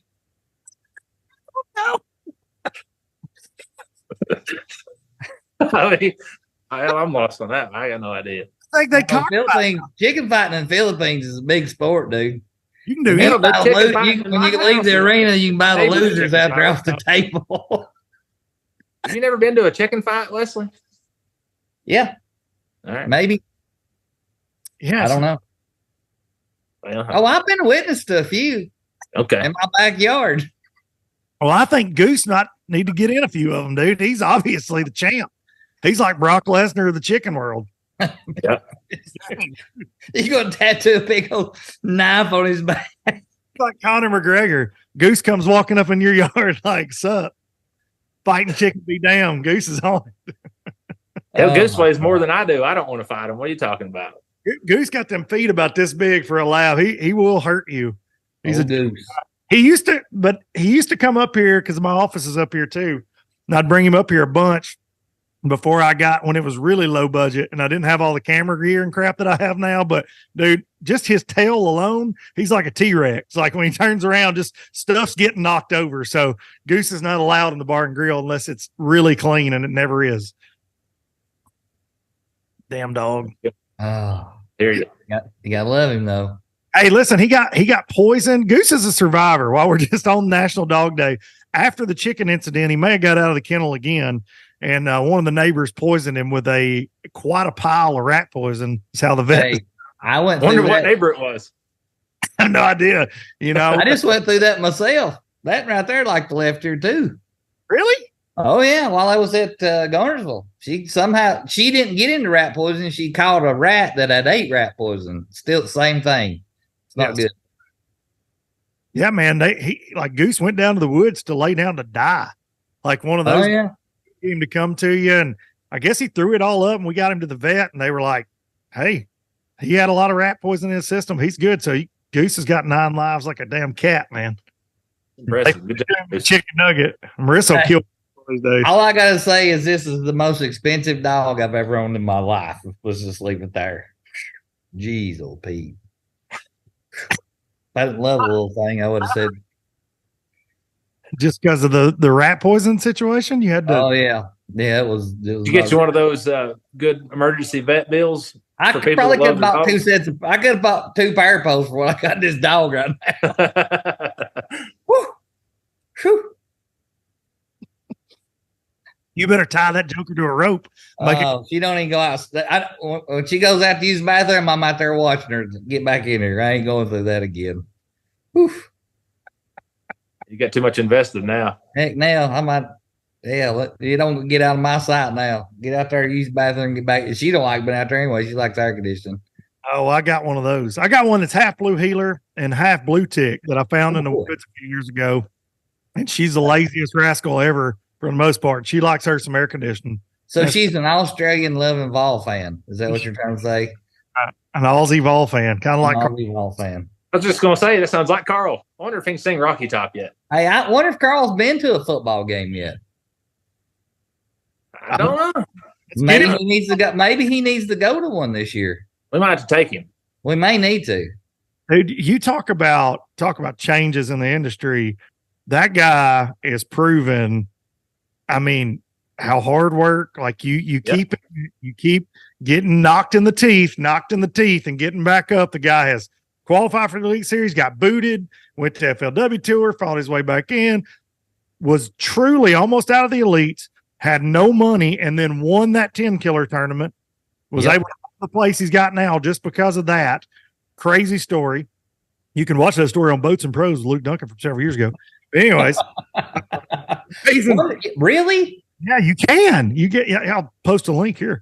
But this year it came like 34th or 35th in the AOI, his best, most consistent year ever. Like, it's just crazy to see. The guy comes from a continent that doesn't have bass. But they got barramundi. Yeah, they do. It's the baby pattern, man. It's the baby pattern. Unreal, man. So crazy to see, dude. The baby pattern. Explain it. Hold on. Explain that. The baby pattern. The baby pattern. Everybody, you do win or do good when you have a baby. Oh yeah, you gotta have a baby to win. Yeah. Okay. Yeah. I got you. Are you gonna? I'm out. Look for Wesley. He'll just be holding different babies at every tournament. If I just go buy a pack of diapers, would that help my situation? Hey, he'd be like Joe Biden, never baby food. Can I buy some Gerbers or some diapers or something? Smelling them. W is like the Joe Biden can be smelling babies. Yeah, just smelling them babies. That's what they just take it. Just like the smell. You know what? Like the handler has to go behind Joe Biden and like watch what movie makes, make sure he's not going to do something really creepy to the kid in front of everybody. They're like, don't know whether to grab his arms yet or not. That's what we're going to be with Wes. He's going to be up there. Oh, God. But back to the Carl, dude. I don't want to take Yeah. away. I want to brag on Carl. I don't know him super well. I know him pretty decent. We've been turkey hunting a time or two, brought him up to the house and spent some time around him. Just an incredible, and that's another thing. I've never heard anybody say anything bad about him in all of his years. It's every, I haven't either. and that's a rare in our sport is very rare. And that's just hats off to a mindset and just an incredible, positive, hardworking dude that everybody wants to be around. Right. And that's just, there's a few of those guys in our sport. I think Carl's one, Brandon Polnick was one, Aaron Martins was another, just guys that people gravitate to out of their positivity. And I think just that's, Carl's a perfect example of that, man. Just keeping your head down, not worrying about what outside influence says. We're just going to fish, and we know, believing in ourselves, we're going to get the end goal. And that's what he's done. And man, he's here in Tennessee. He made a beautiful home for himself. He's got a nice family now. And dude, that's like, if you look up the American dream in the dictionary, I mean, that's pretty much the way he's it, right? Isn't that what everybody strives for? I've got another theory behind this. If you marry a Polnick, you'll probably win too. Well, there you go. It just might be what it is. I think they're running out of those, though. They're running out of. They're running out of those. Just kidding. Sound like you've been Googling that. Well, if your name ends in Polnick, Yeah. you're a winner if your name ends in Polnick. So, next year, babies, marrying a Polnick. baby, you got to marry a Polnick. Wes going to show up to the tournament next year. He's going to have a kid, 2 babies and a Polnick. and Stevie Wonder sunglasses, so it doesn't matter what he does. Right. All counts. Hey, it's a side fishing tournament, guys. Oh, don't mind my CNI dog here, official. Yeah. Sorry about that. My CNI dog, it's here because I can't see anything. So hey, I'm done. I'm out on that one. Wes? Hey, Wow. I'm a long ways from done. Because I know you are. That's what I know where this is headed. If you keep on, this is I'm going. sad. Hey, let me belly up to the bar here, boy. I got heavy shoulders. Listen, Well, you're selected to be one of the 80 best in the world. Your hands on Here we go. We're the best. We're some guys. We're the damn authority. We're the authority. If you're lucky enough to own a rod and reel, that's all I'm going to say. I'm going to stop there. We'll save that for part 2. you're a very hard person to rattle, but I just want you to like rip the t-shirt like I am a real like go full Wesomania here and turn loose, dude. Let's go. I am a real American. You know them bridges that you need to, them bridge builders, they move around, boys. That's all I gotta say. Yo, Adrian. You remember Rocky? He's got the swelled up eye at the end. Yeah. Adrian. Those bridge builders, yeah. Those bridge builders move around. You don't need to mess with those engineers. Those engineers could end up just remember that. Best piece of advice I can give anybody listening. Don't aggravate a bridge builder. Oh, it's the best piece of advice is the ass you kick could be the ass you got to kiss tomorrow. Yeah, that's exactly right. Advice would be is to make sure you got plenty of credit on your credit card so you can call in and play your deposit next year. Because after what I saw Brandon McMillan do to Kathy Phelan to her face, I'm pretty sure he could fish any tournament he wants to. I care less about what I got to say. Swipe the card, baby. They'd be happy to see you.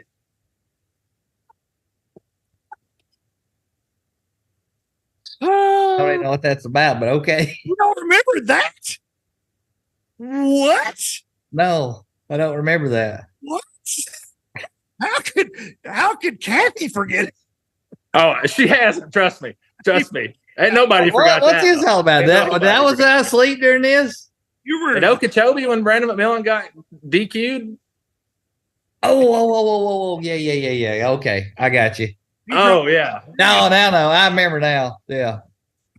Dude, I see him now. They're best friends. I'm like, you can come back from anything, is what I say. Hey, forgiveness is key. Forgiveness is key. Spencer Sheffield got them. I mean, he was like Jesus on the cross up there, dude, with the 3 guys up there. They done crucified him, and the next week, hell, these boat flipping a 6-pounder on there. What do you mean? Slight Just a slight touch. Slight touch. Not only we're going to let you in, we're going to promote you. I mean, dude, what are you going to do? What you got to worry about? Wesley's getting nervous. Brad. I ain't getting nervous. I got him on him now, so I got to poke them buttons on it. Keep him going. But that's because I know you. You don't have the stop button. You don't have a brake. You don't even have a governor. You don't have a Jake brake. It's just no brakes, baby. I'm hitting this wall as hard as I can hit with my head, and if it kills me, I'm just dead. That's the way it is, Brad. Well, that's kind of how it is with me too, Wes. We're yeah. We're buds. We all know each other. We know what. Yeah, we know where we can go when we can't. I'm stopping right now, Mister. I'm gonna bust the door off the bathroom door off its hinges. Gosh, man, it was small. I'm claustrophobic. I need nervous. A new intro for Low Budget Live that includes that. Oh yeah, yes, you do. A new intro that's like a minute long with Biloxi Blues playing, and that's the end of it. Is Brad breaking through the door? He should just go ahead and join WWE right now. Oh gosh, here we go. I think I believe, Brad, if I'm right, that was the night we cooked all that stuff Spank cooked for us down at Seminole. I think my mom and dad were there because I remember my mom being like, "Well, Brad got a little rowdy." And then if I had $1 for every time I heard that one. Yeah. Forever. No, that was. I thought y'all was holding the door on me. Like I had a hold of the door handle. They was holding it on you. I think there was. That's what I think. Holding on the bathroom. It's in there forever. I saw the video. It's just like they're like, "Hey, there's something wrong with the door." Well, there's something really wrong with the door now. It opened in, not out. There's no door there. Busted the door facing. Oh man. And just for an off day, headed into an off day for a bass tournament. Yeah. Just 30 of us in there. Just not even really that wild, but that's when a party starts when a guy breaks a door down. Yeah, that's a good start. We had a good time though. It was a good night. Hey, like Seminole, right? I miss those days. I miss all those days. Yeah. I text W this week. So when you were always camping, Brad, so you missed all the fun with me and the W. And most of the time, and we would do these lives. This is before I ever did LBL, like 2015, 2016, because this started in 17. When did you go to the Elites, W? Was it 17 or 18? 18. 18. So you were there 17. But we would do these Instagram, and I started LBL August of 17 when I actually started trying to do a show with it. But I had somebody last week, Colton Story, shout out to Colton. He's been watching for years and years and years. And he said, he goes, because I was talking about it being my 6-year anniversary here in the last couple of weeks of the show. And he goes, man, I'm so OG. I remember the Wesley Strader and you in the hot tub days on Instagram Live. And I remember that one. It was me, you, and Steph. At Beaver Lake. And Swindle's in the comments on live. The bear. That was where we stayed, where the bear was in they had the mounted bear and the rock climbing wall. Those were the good thing.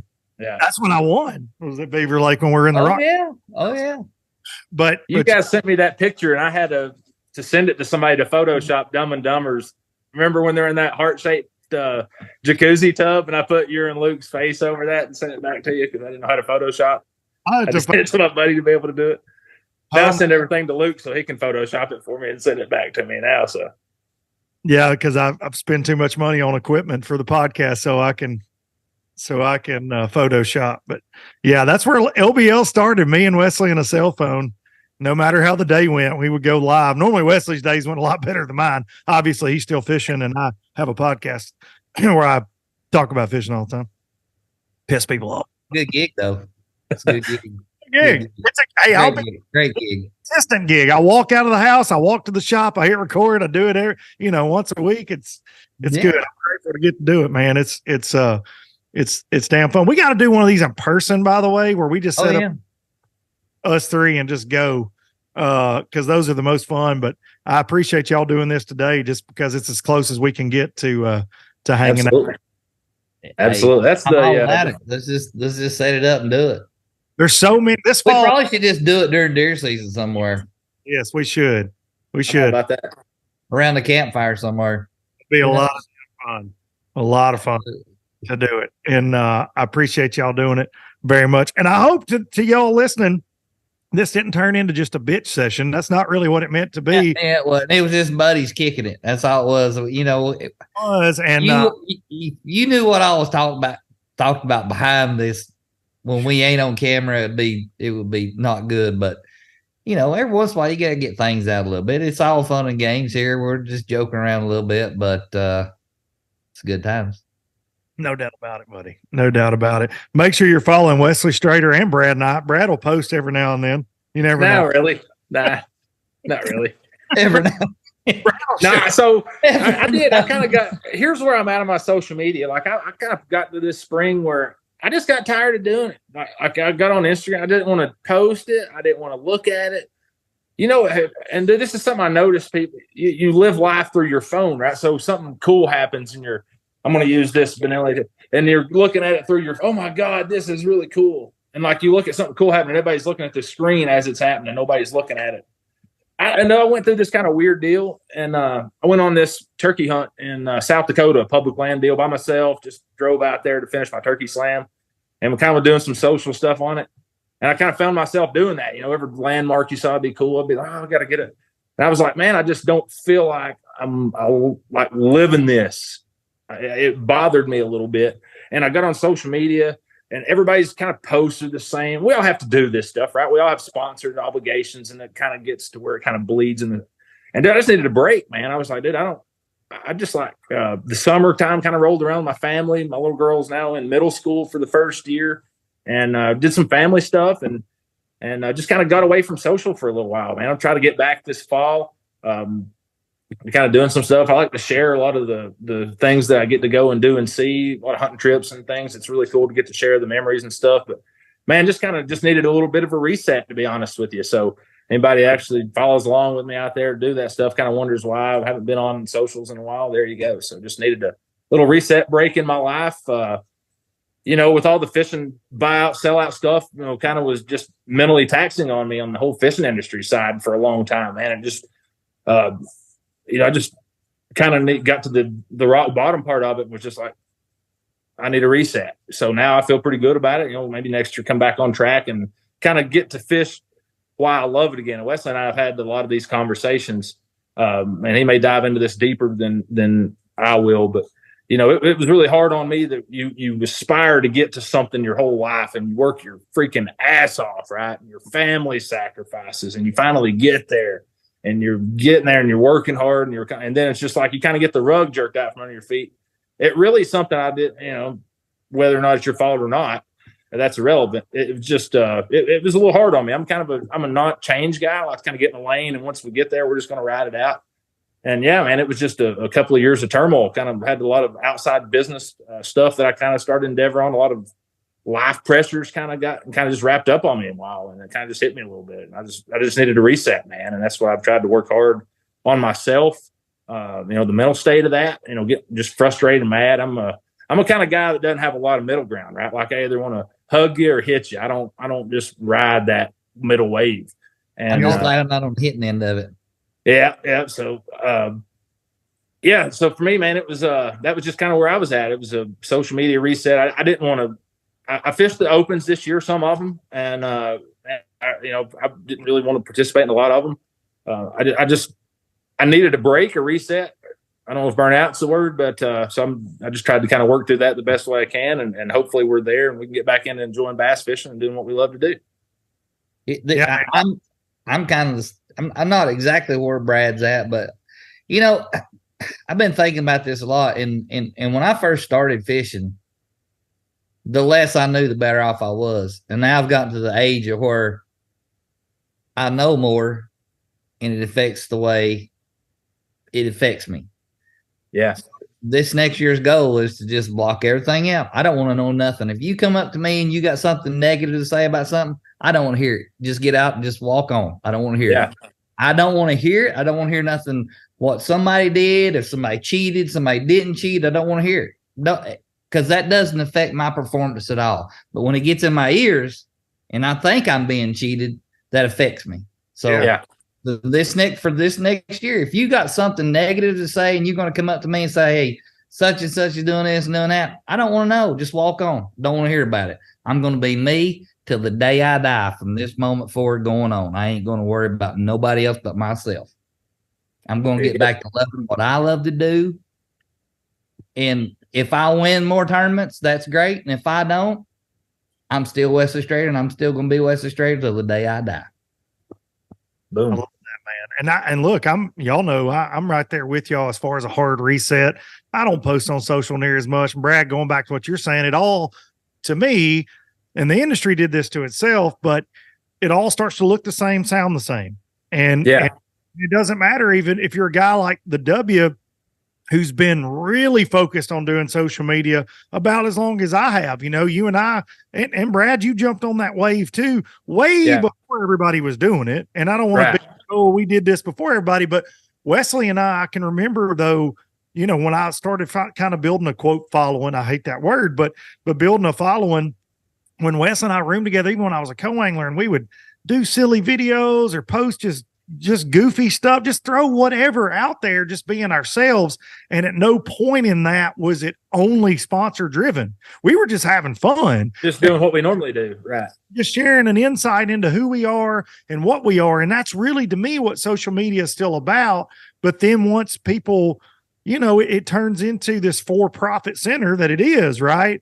Right. It all, like my feed, y'all know this. If I go on a bass fishing, you know, a pro week of any kind, whether it's BPT, an open or an elite, whatever, it all looks the same. It does. Hey, we're going out boat number 77, check in 3:00, FLW.com. Pew! I mean, it's all the same, you know, and it does kind of run together. And we kind of, I don't want to say set the bar, but there weren't many people doing it back then. And I think now it gets to me because I'm like, man, I don't want to have to, like you're saying, Brad, I don't want to have to video my fishing trip that I'm on just so I can make content, right? Like I just want to be fishing. If I got a camera in the boat and something cool happens, okay. If something worthy happens, that's cool. I'll share it. But I'm not this guy. I don't get in the habit of, I don't post every day. You know, I'm just don't. Sponsors love it. I get it. But then at the same time, I worry if it falls on deaf ears. If you are, if it's not organic, that's the problem. It has to be organic. Organics get more views and more participation and more following than you scripting out something. You're sitting there, well, I got to do this post for such and such and such and such. What they don't take in consideration, you got that out there, but it wasn't organic, and you didn't get nowhere near as many views on it as you would have just by being yourself and incorporating it into what you're doing. You know what I'm saying? Just like the good old days of, like when was it Smith Lake, the bass, the Alabama has the fattest girls on the planet. I mean, come on, dude. I mean, that wasn't even scripted. I'm just like, hey, grab your camera. I got something to say. You know what I mean? It's just, that's where I think we lose it on social media. I mean, these guys do a good job of putting a camera guy on their boat and they doing this and doing that. And that's great. But I can't do that. I don't. That's not me. You would get some stuff that there would be some stuff on there that wouldn't be good. No, Polnick was the benchmark for that. He did it. I did it in 2019 with my boy Austin Boyd. And it's expensive. Okay. I tried it and it's expensive and it's a lot. I think that I've always said that about Brandon, for him to have the success he has with Kyle always around and to be able to be the fisherman that he is amazing, because I don't think people realize how much time that takes to do what they do. Now, Kyle's a pro, and so he just kind of is in the background a lot of times. It takes a lot to orchestrate the camera boats for each event, and there's so much extra burden that comes with that. Now I feel like they're a dime a dozen. Everybody's got a camera guy. There are a lot of great camera guys out there that edit these great videos. It's all really epic stuff. But again, it's like it's all starting to look the same, sound the same, feel the same. And so what's the next thing from that? I don't know. And so it gets back into what you get into it for. I got into this stuff to bass fish tournaments and to know that, the 3/8 ounce to a 1/4 ounce weight when you get to certain trees. That's the stuff I like. I'm not into, if I wanted to be a Hollywood film producer, I'd have got into the film.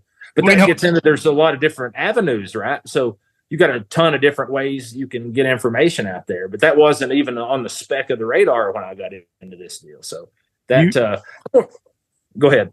No, I said we know what kind of movies you'd have got into. It wouldn't have been no Hollywood produced. It'd have been hunting videos. That's what it'd have been, hunting shows. But man, I'm a pretty private dude, and I can't imagine living your life with somebody walking around documenting it all the time. Just a camera in your face, dude. I don't care about living any life where you go anywhere where anybody knows who you are. Like, dude, that's no life to me. I want to go just be normal and, go hunt and fish and do what I want to do. The whole deal of this isn't to get rich. We bitch about the money, but the money is just fun coupons to get you to do whatever you want to do anyway.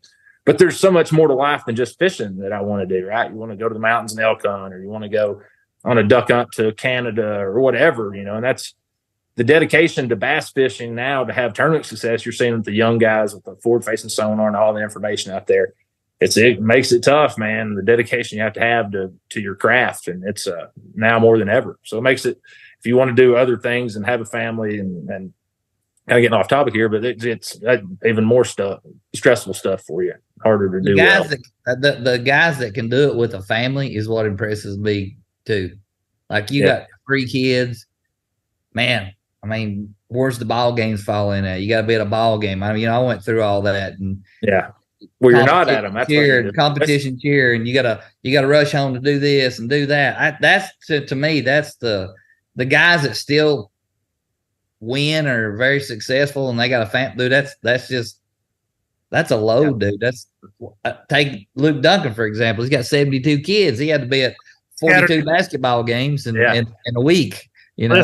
Have some I don't even know about. Let's be honest, they may be some scattered around.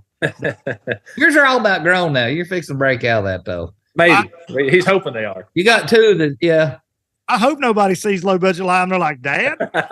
Dad? It looks awful. Wait a minute, Junior, get over here and stand beside the TV. Mom, I thought these faces ran away with the circus. This guy's traveling circus. What is this? Dad, he sells boat parts. Hey, your dad was a traveling boat parts. Wait a second. Traveling boat parts salesman. Some poor kid out there with this face, bless their heart. None of them look like me, thank God. Lucky. To get back to what we were talking about, hats off to the guys that can go perform at high level and deal with all that stuff, like going around. It's like trying to read a book with somebody waving their hand in front of your face. To me, is what I kind of related to. Like, I can't imagine like Van Damme competing at the level he did for so many years with all that stuff going on around him and having to, like, man, just it's nuts. That I think he's a guy though that's like a Polnick, and he would have never missed a beat. Probably, you know what I mean? Like, 100%. But there are so many folks, like you said, that just want to fish. They just listen. Patrick Walters is one of those. I think that's what I realize. It's funny. The last couple of weeks, my buddy Tanner Lyons, that films boats and pros for me, works for MPFL. He's been with Patrick on the road, documenting the last 2 weeks of the season, and because I give Patrick a hard time because he's not more open on social media. Here we are talking about that, but Patrick's got one of the most amazing personalities in the sport, dude. He's hilarious. He's super nice guy, super informative, but he cares nothing. He's like, dude, I just want to go bass fishing. Like, he can stick a boat good too. He can stick it well. Stick a boat? Stick it. Like, get it stuck. Best boat stuck I've ever seen in my life. Where? I got to hear this. Like, there's a lot going on there. I was not following along there. So we're at Champlain for a Bass Open. When was it? 17? Was it 17? I can't remember. It was either 17 or 18. Patrick's from South Carolina. They just run the mud. I'm going to run the mud, run across that flat. Well, he tried to go from Big Mallet's Bay to Inland Sea through that bridge. That was who that was. I remember that now. Yeah. Way down. Yeah, I remember. I'll tell you how far down it was. I was on the other side in the Inland Sea, and I could look through the bridge, and I seen these 2 guys stand. I didn't have a clue who it was. And I'm thinking, I just tried to do this, like turn my head like I didn't see them, like I'm not going over and getting into this. And then I got to thinking, I'm not going to say anything. Yeah, exactly. I said, I can't be that guy. I got to go over here and see if I can help them out. So I troll across that flat. I don't even know how I got over. And when you got to the bridge, it got like 15 foot deep. So I get over and it's Patrick and his dad, and that Falcon's, it's listed, like it's laying on its side. So this boy comes over on a jet ski, and he's got the same kind of shorts on that Patrick Walters does. The swimming trunks. Looks just like Patrick Walters, but skinnier and shorter. Yeah, shorts. And so there's 4 of us, and we're trying to push it. And you can spin it around a little bit, but it's that old hard, compact sand. So 1,200 feet of rope and a towboat later, Patrick gets unstuck. I mean, it's like not happening, not getting it out there. I mean, I've seen a lot of boats stuck, but I've never seen one like lay over. He was within 35 yards of getting to the hole, but it wouldn't have ever made it. It was like my ankles wasn't even getting wet when I was walking out there to him. So he needed Tom Mansour to pull him off and charge him like $9,000. That was his son. Or whoever. Son. That made it better. That saved it. It was his son, dude. It was his son. It wasn't Tom. He didn't have nothing to do with that shit. It was his boy. Needs some money. He's down. I think I was doing the podcast when all that kind of fun stuff was happening. Oh, yeah. It was a good time. Hot topic. Hey, Mobile. Who else got stuck? I'll tell you one thing. Oh, I know somebody else got that, but it wasn't like that stuck. Pull him out of a hole. What was that? I was in that sugar sand, though. He's good. Yeah, I got stuck in that turn. That was when we had the last championship or wherever at lacrosse, whatever it was then. And dude, we had like 6 hours to practice, and I think I was stuck like 5 and 3/4 of them. It was terrible. Wesley had to come get me unstuck. It was one of those like round the bend, and you got to make a decision right then. We either got to stop or we got to send this summit all the way across this flat. Well, I sent it. Wrong decision. And Wesley had to come to my rescue. Thank goodness. Yeah. we got you out there, though. You're good to go. Yeah. In 2018, the first morning of practice, or 17 at lacrosse, I'd never been there, and I stuck mine idling, and I called the W and I said, "Hey man, what should I do?" He's like, "I mean, I guess get out and push." And I'm like, "Dude, it ain't going nowhere." And the current like just pushing me further up on the flat. Like I can't do nothing. And there's nobody around, and I was in the middle of nowhere. And I still got a picture of me, like selfie of my boxers out there. Water's like 64 degrees, cold as crap. And I'm pushing an inch at a time. And W's advice was, dude, just trim it down, and eventually you'll carve out a trench. I was like, a trench? What? And it was just like you're talking about, Patrick. I was 30 yards from being fine. Like right there. And then finally used the Strader technique of ruining a water pump. And got across the flat. It was bad. That water pump was cheaper than a tow job, though, wasn't it? Well, especially up there. Especially a Mansour towing, because those are high dollar. God, what did he try to charge that guy? Like $5,000 or something stupid that time? What was it? Because I think it's $225. It's like $2,000 or something. Yeah, somebody. It was like $5,000. Nah, I think it's more like I thought it was like $2,000 to pull it. I think Dudley's the one that ended up calling and getting on him, that guy about it. Yeah, fixing it. Yeah. So, who did do it Dudley to the rescue. Dudley. What that was before he had fake tattoos. Who was it he did it to though? Because they post about, was it Sermon? Mike Sermon? Mike Sermon, yeah. Yeah. Because him and Dudley are buddies, and that's what got Dudley so pissed off about it. Yeah. Yeah. Man, we've gone deep down the rabbit hole, boys. Yeah. We start doing. I'm just getting started. I mean, what are you talking about? Nah, I'm just joking. He's a whole pack of beagles. That's what Brad is. He's a whole pack of beagles. A whole pack of beagles. A whole pack of beagles. 30 strong. I'll take that as a compliment. Yep. A whole pack of blue ticks, go big orange. Yeah. Hey, speaking of, we got a lot of really cool things happening here. We got almost 1st of September. So we got football coming up, dove season, early goose season, some duck stuff happening. So it's elk season's coming around. As a matter of right now, it is deer season in Tennessee, which, I mean, when I looked at my truck yesterday, it was 104 as I was going to town. And I'm a pretty hardcore hunter. And then I don't know that I'm just, even if I was guaranteed to shoot like some Magnum, I'd be like, just hard for me to get interested in shooting a deer at 104 degrees. I got one 200 yards from my back porch 3 times a day, and I just, nah. It's too hot. I'm not. Well, and look, Y'all can call me out in the comments, whatever. I process my own deer. Sometimes I got a buddy that does it for a living, support him. But when it's this hot, I don't have anywhere refrigerated, obviously, to clean one. Right. And that affected my decision too, because my buddy Sean Chapman, he's not open yet. And I was texting this week. I'm like, hey, you gonna be taking deer? He said no. So then you shoot it with a bow. By the time you get to the deer, you get it loaded out, you get it strung up. I mean, dude, you're playing a game of chess with or racing against the clock, I should say, or whether or not the meat's going to spoil. In my opinion, I hate for that. Playing Russian roulette with botulism. Right. I don't see a lot of. We had a year or two ago where we had some pretty decent weather. I think this is one of the worst heat waves that we've had during our early buck season. Normally hot, but tolerable maybe, I guess would be a word.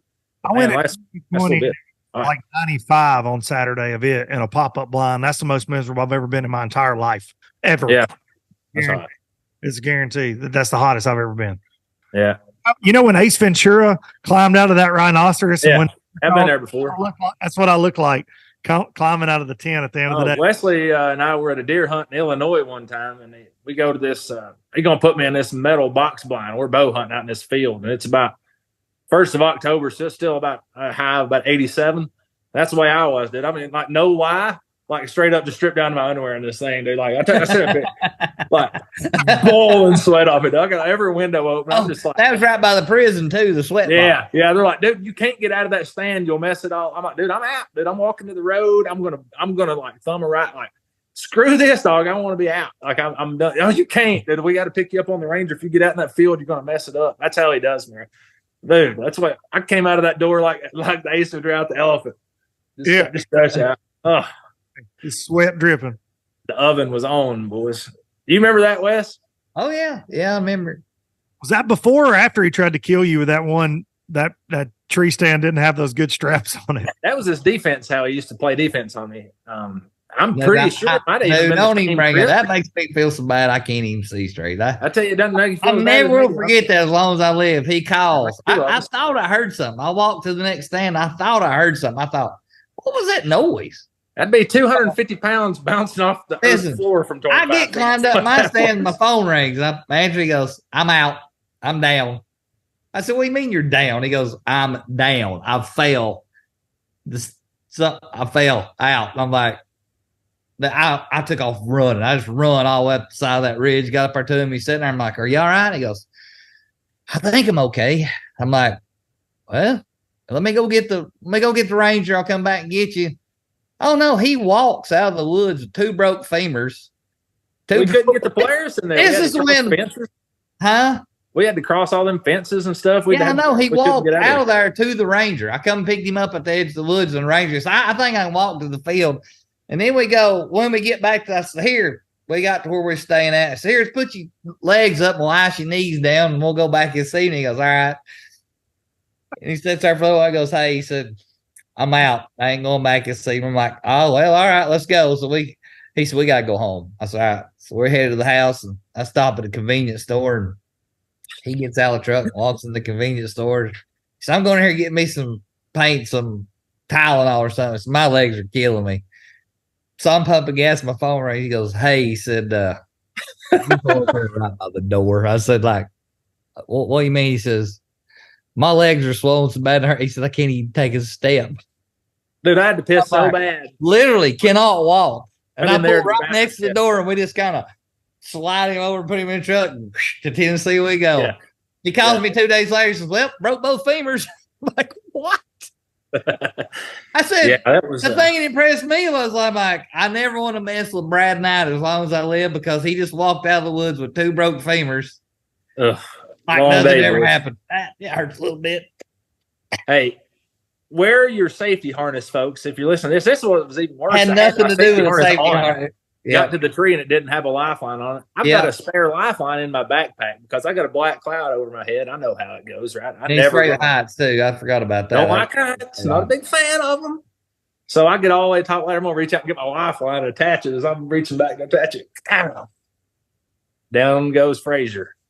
Yeah. But anyway, I went to the bathroom at that gas station and as now we're starting, the adrenaline's wearing off, and it's really getting on the pain factor pretty good. Every time I take a step, it's one of those where you're going, oh boy, I don't know if I can take another one. But dude, I got like halfway out to the gas. I'm like, this ain't like a little mom and pop. This is like a damn Buc-ee's almost. We got like 9 lanes of pumps, and I get right in the middle and blocking traffic for all of them. Dude, I'm locked up. I mean, I can't take another step. Like, I'm just gonna lay down here in the middle of the damn gas station parking lot. We can't go no further.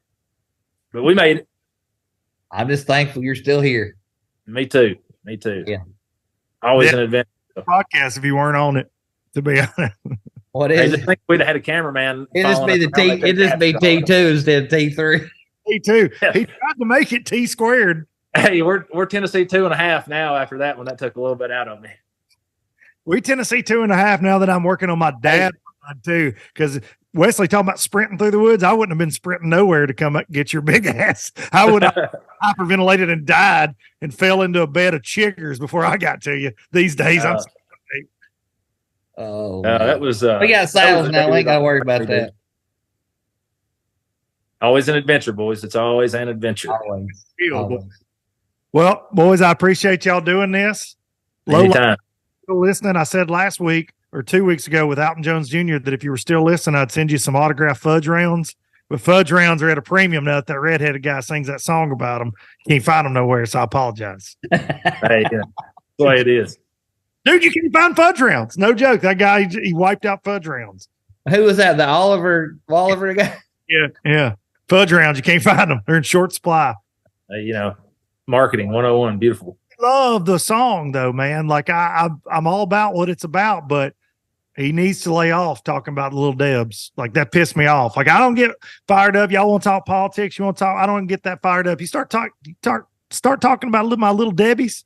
You start talking about milk or something, dude. You better, like, I swear, you better find a hole to get in. If that's your stand, if that's what you're going, that's the hill you're going to die on. Yeah. Hey, it's Coca-Cola for me. I just hope Coke doesn't do anything stupid like Bud Light does, because damn, it's going to be hard for me to. I'm going to be protesting like everybody else. So like, I'm never drinking it again. And then as soon as somebody's looking, you're going to be like Kid Rock. Yeah, just shoot it and then drink it when nobody's looking. And then there's cameras around, so you get called. Yeah. You know what? I hate what they stand for, but this Coca-Cola is delicious. That's right. Yeah, that's right. I lost everybody that you just froze up. I didn't hear nothing you said. Just agree. It's cool. Yeah. Whatever. Yeah. I said I hope Coke doesn't do what Bud Light did. Yeah. You'll die. I know. That's what I run on. You'll die. It's 80% Coca-Cola. Yeah. I asked him one time, like, you don't even drink like the 0 sugar ones or anything? He's like, why would I do that? He didn't have XO chromosomes, he has COKE chromosomes. Probably. That's my vice, man. Everybody's got to have one. I don't drink a lot of beer. I mean, I'll have a beer. No. I'll have it time to time. That's kind of I drink Cokes, man. I like to shoot shit, drink Cokes, and have a big time. That's pretty much my life as a 41-year-old. Absolutely. Put that on a shirt and let Gerald Swindle sell it. Yeah. Hey, you might as well, right? Get a country guy to sing a song about it. It'll be good. No doubt about it. We'll put it on the radio. We'll put it on the radio. So we actually got them on there. So you can hear that song if you wanted to on WCO 101.3 FM. And on the app. I have the WCO app. Yeah. It goes in handy for listening to the Tennessee Volunteers, no matter where I'm at in the country. That's right. Listen to the voice Bob of Bob Kessling, who said it was worth it, Luke. Hey, personalized message from the voice of the Vols. That's all I'm going to tell you. Listen, W, you've done a lot of great things for me in life. You're my boy. But I will say, Brad Knight did pull off the video of the century with Bob Kessling in the press box whenever me and Darian used to say, it was worth it all the time. Well, there's a lot of story to that video, but I used to play that sound clip on the show all the time. And Bob Kessling goes, Luke, it was worth it. In a video. Yeah, that's right. From the announcer booth in Neyland Stadium, by the way. I get that text one day and I'm like, what? That was fun. That was a good trip. That will make its way to social media this week. You know what we ought to do? This is no lie. We all three should go to the ball game. We should. In Nashville this weekend, we going? No. I got to go. I got other stuff to do this weekend. Well, I mean, you had me all fired up, dude. I was no, about to I'm talking about a home game at home, and dude, we should all go, and then we'll all have a great time. And I'm not. You going? No, I'm not going. I mean, dude, I was fired up. That's short notice. It's too short notice. All right. Well, we'll do it then. Brad can get his tickets because he owns a radio station now, and he has got the hookup for the volunteer stuff. Got the hookup. Well, now your inbox is going to be hooked up with people wanting you to get them. Yeah. Hey, Brad, you're my best friend. Brad, I know you said you didn't like social media anymore, but there's any way that you could give me some tickets? Yeah, you can send me a DM, but I won't check it, so it'll be cool. Just DM me. I'll never see it. No, I'm back. I'm back on the social stuff a little bit. I'm filtering back in a little bit. It's can't go all the way back. It's just a little bit. I got to get on Instagram from time to time and look at stuff. So that's about it. Just don't start an OnlyFans. Been trying to work on my hunting stuff, dude. It's time to be shooting stuff. I mean, it's like in that wind down. We got one more little bass tournament coming up on Watts Bar here in a couple of weeks, and after that's out of the way, then we'll be headed up towards. Hey, we're going to see how good that live scope is next week. That's what we're at that forward facing sonar. We're going to see how good it is next week or 2 weeks. Well, I've seen enough to know it's pretty good already. I'd say the no, you know what I'm saying about you was talking about the fall deal. How when it gets, we're fixing to see what that's all about. You know what I mean? Yeah. I'm sure it'll be one like that, but that'd be a good bet. The odds would be in your favor. Yeah, for sure. But it's a cool time of the year. You know, used to. Wesley and I and Luke yourself as well, we'd be on that FLW schedule, right? Where, January you were fishing till like August at the Cup. And then you kind of get to this time of the year and it was like, man, forget fishing. I'm not going to think about it again until next year. It's time for deer season and all that. So it's kind of like that's programmed in my DNA, man. It gets to this time of the year. I've got my bow in my hand, shotgun in my hand, and I'm ready to get to it. So having some fall events kind of mixes in, going to keep it kind of interesting too. Hey, Luke, what's your longest podcast? My longest podcast? Longer than this, I think. This is a long one, though. How long have we been talking? Couple hours. We're like 2 hours. I didn't even know you didn't record yet. Oh, no, I didn't. Catching up. That's bad, right? No, dude, I do a lot of them that are in that 2 hour range, hour and a half, hour 45, 2 hours. Huh. So what you're saying is we need to stop talking? No, I was just wondering. I mean, I'm just like, his butt's gone numb on the stool. I'm just trying to go for the record. I want to know what the record was. I mean, I can make this go a lot longer. I mean, I'm gonna be like, let me get my West. Oh, here we go. Oh wait, I can get better. Wait, whoa.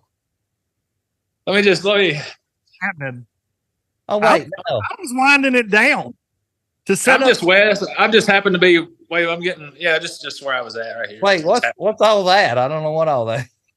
Oh, flexing. I'm going back outside now. What is all that stuff? I don't know. Wesley's got trophy cases for his trophy case. He has so many damn trophies. I know it. Wait a minute. They reposition this. Sorry.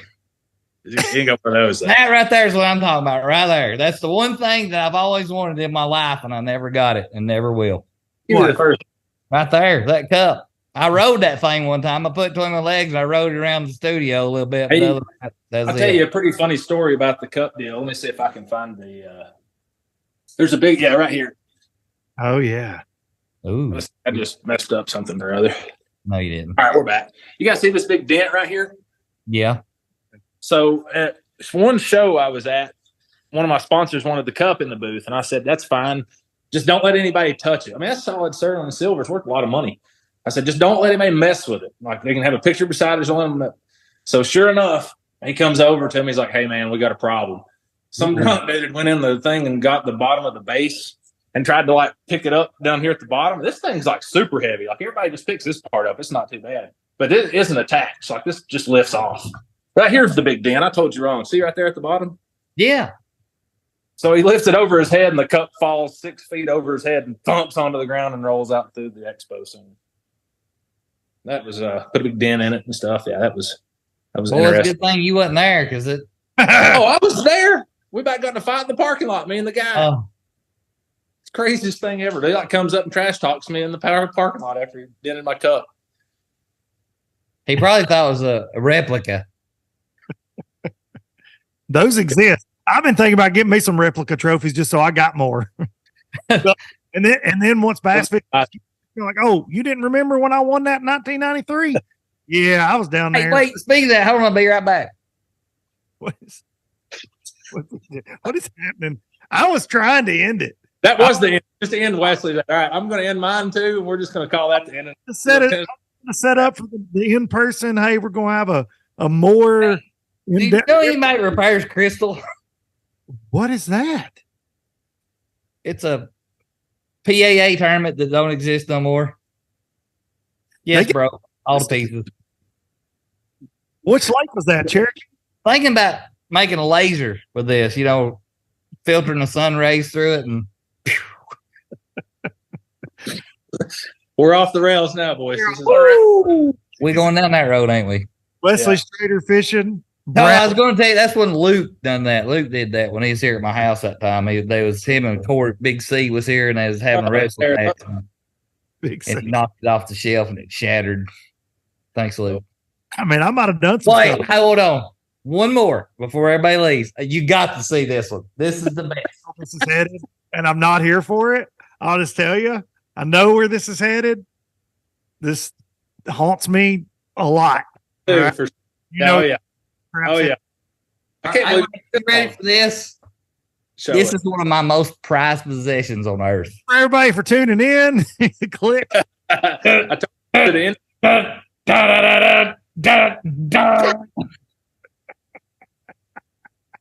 Zoom that up to the. Look at that right there, boys. Look at them guns. Look. Oh, yeah.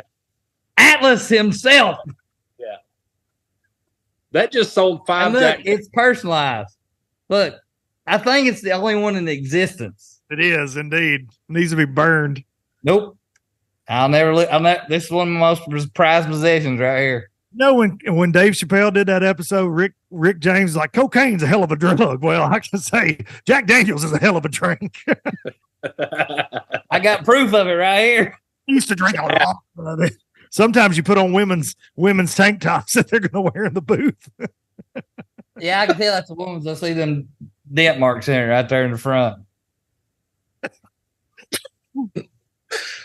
I would dent it now. His dad bod. Good times right there. I like it. That was a good score, W. I'm glad you brought that up. You need a copy of this? Because I can make copies. No, you should take a picture and post it for Instagram. I actually have that picture. Had that picture sent to me like 2 weeks ago by my boss at TH because he's the one that took it. Nice. The parking lot. That was at a Forrest Wood Cup in Lake Lanier. I remember some of it. See all the good stuff that happens when we don't have cups anymore. We got to get back on the program. Actually, remember that the next day after that. Hashtag bring it back. Bring back the cup. Bring back the cup. I started that. I didn't like it. I actually remember at that show there was like this gap in between the booths, and you had the pipe and drape like the background deal, and there was this gap about 4 feet wide between rows, and normally they're back to back, but between the aisles, and I was so hungover the next day that I crawled through the curtain and I laid back there for like an hour when my boss went to lunch. Nice. Just in the fetal position. And I also remember 5 Hour Energy was at that cup with a booth giving away little 5 Hour Energies. And I drank so many of them that I'm pretty sure the Surgeon General made a new warning about how many you should have after that, because I could not function because the brown liquor had taken a hold of my body. I was sweating Jack Daniels, and that was just like a Wednesday night. No big deal. For some reason, I thought that was a good idea. Y'all remember? Was that the one that George Cochran won? No, that was at Lanier. That was in the Kevin. What was it? Kevin Hawk. What was the guy's name? Roy Hawk. No, Kevin. He moved down there. Remember? It was Hawk. It's Kevin Hawk. Yeah, Kevin Hawk. Yeah, that's what I said. I thought you said Roy. I was like, Roy fishes with you, BPT. Bass Pro. He does? Yeah. Bass Pro Tour. Yeah, he's over there. But Kevin Hawk moved to Lake Lanier, remember, to practice just for the tournament. He was a West Coast guy, and he moved over there. And won. His garage. Yeah. Lived over there. But, memories, guys. Me drinking a lot of Jack Daniels That was in like 2000 and I don't know, something. It's a long time ago. It was well before I started fishing the tour. That's for damn sure. Like 2012, maybe 11. Good old days, they say. Good old days, they say. Yeah. Well, My we're liver, living them right now. my liver didn't think so. We've been there before. Swindle telling stories about me drinking brown liquor are some of my favorite, to be honest. He's got some that I don't remember, and he's like, damn, Duncan shows up like a handle of Jack for a cookout. And he's like, what? Did you bring that for everybody? He's like, no, I don't know what y'all are drinking. I'm drinking this. Ooh. Went through those days. But we're good now, guys. We're just drink Tito's now. We stay away from the brown liquor. Oh, brown liquor. Ladies and gentlemen, I'm going to end it. Wesley Strader and Brad Knight, before we tell stories. So everybody don't forget, tune into Luke Duncan's LBL. This is before Low Budget Live ever began. This is how low budget it was. He wore women's tank tops. I didn't have no damn budget then, son. I wasn't even low budget. Yeah, he was no budget. I was living on a company credit card, praying I didn't get fired. Ladies, Look where you're at now. the Tennessee 3. Yeah. Got your beats on, your express hat, talking into a possum. These are not beats. You have made it. You have made it. You have arrived. $30. Damn it.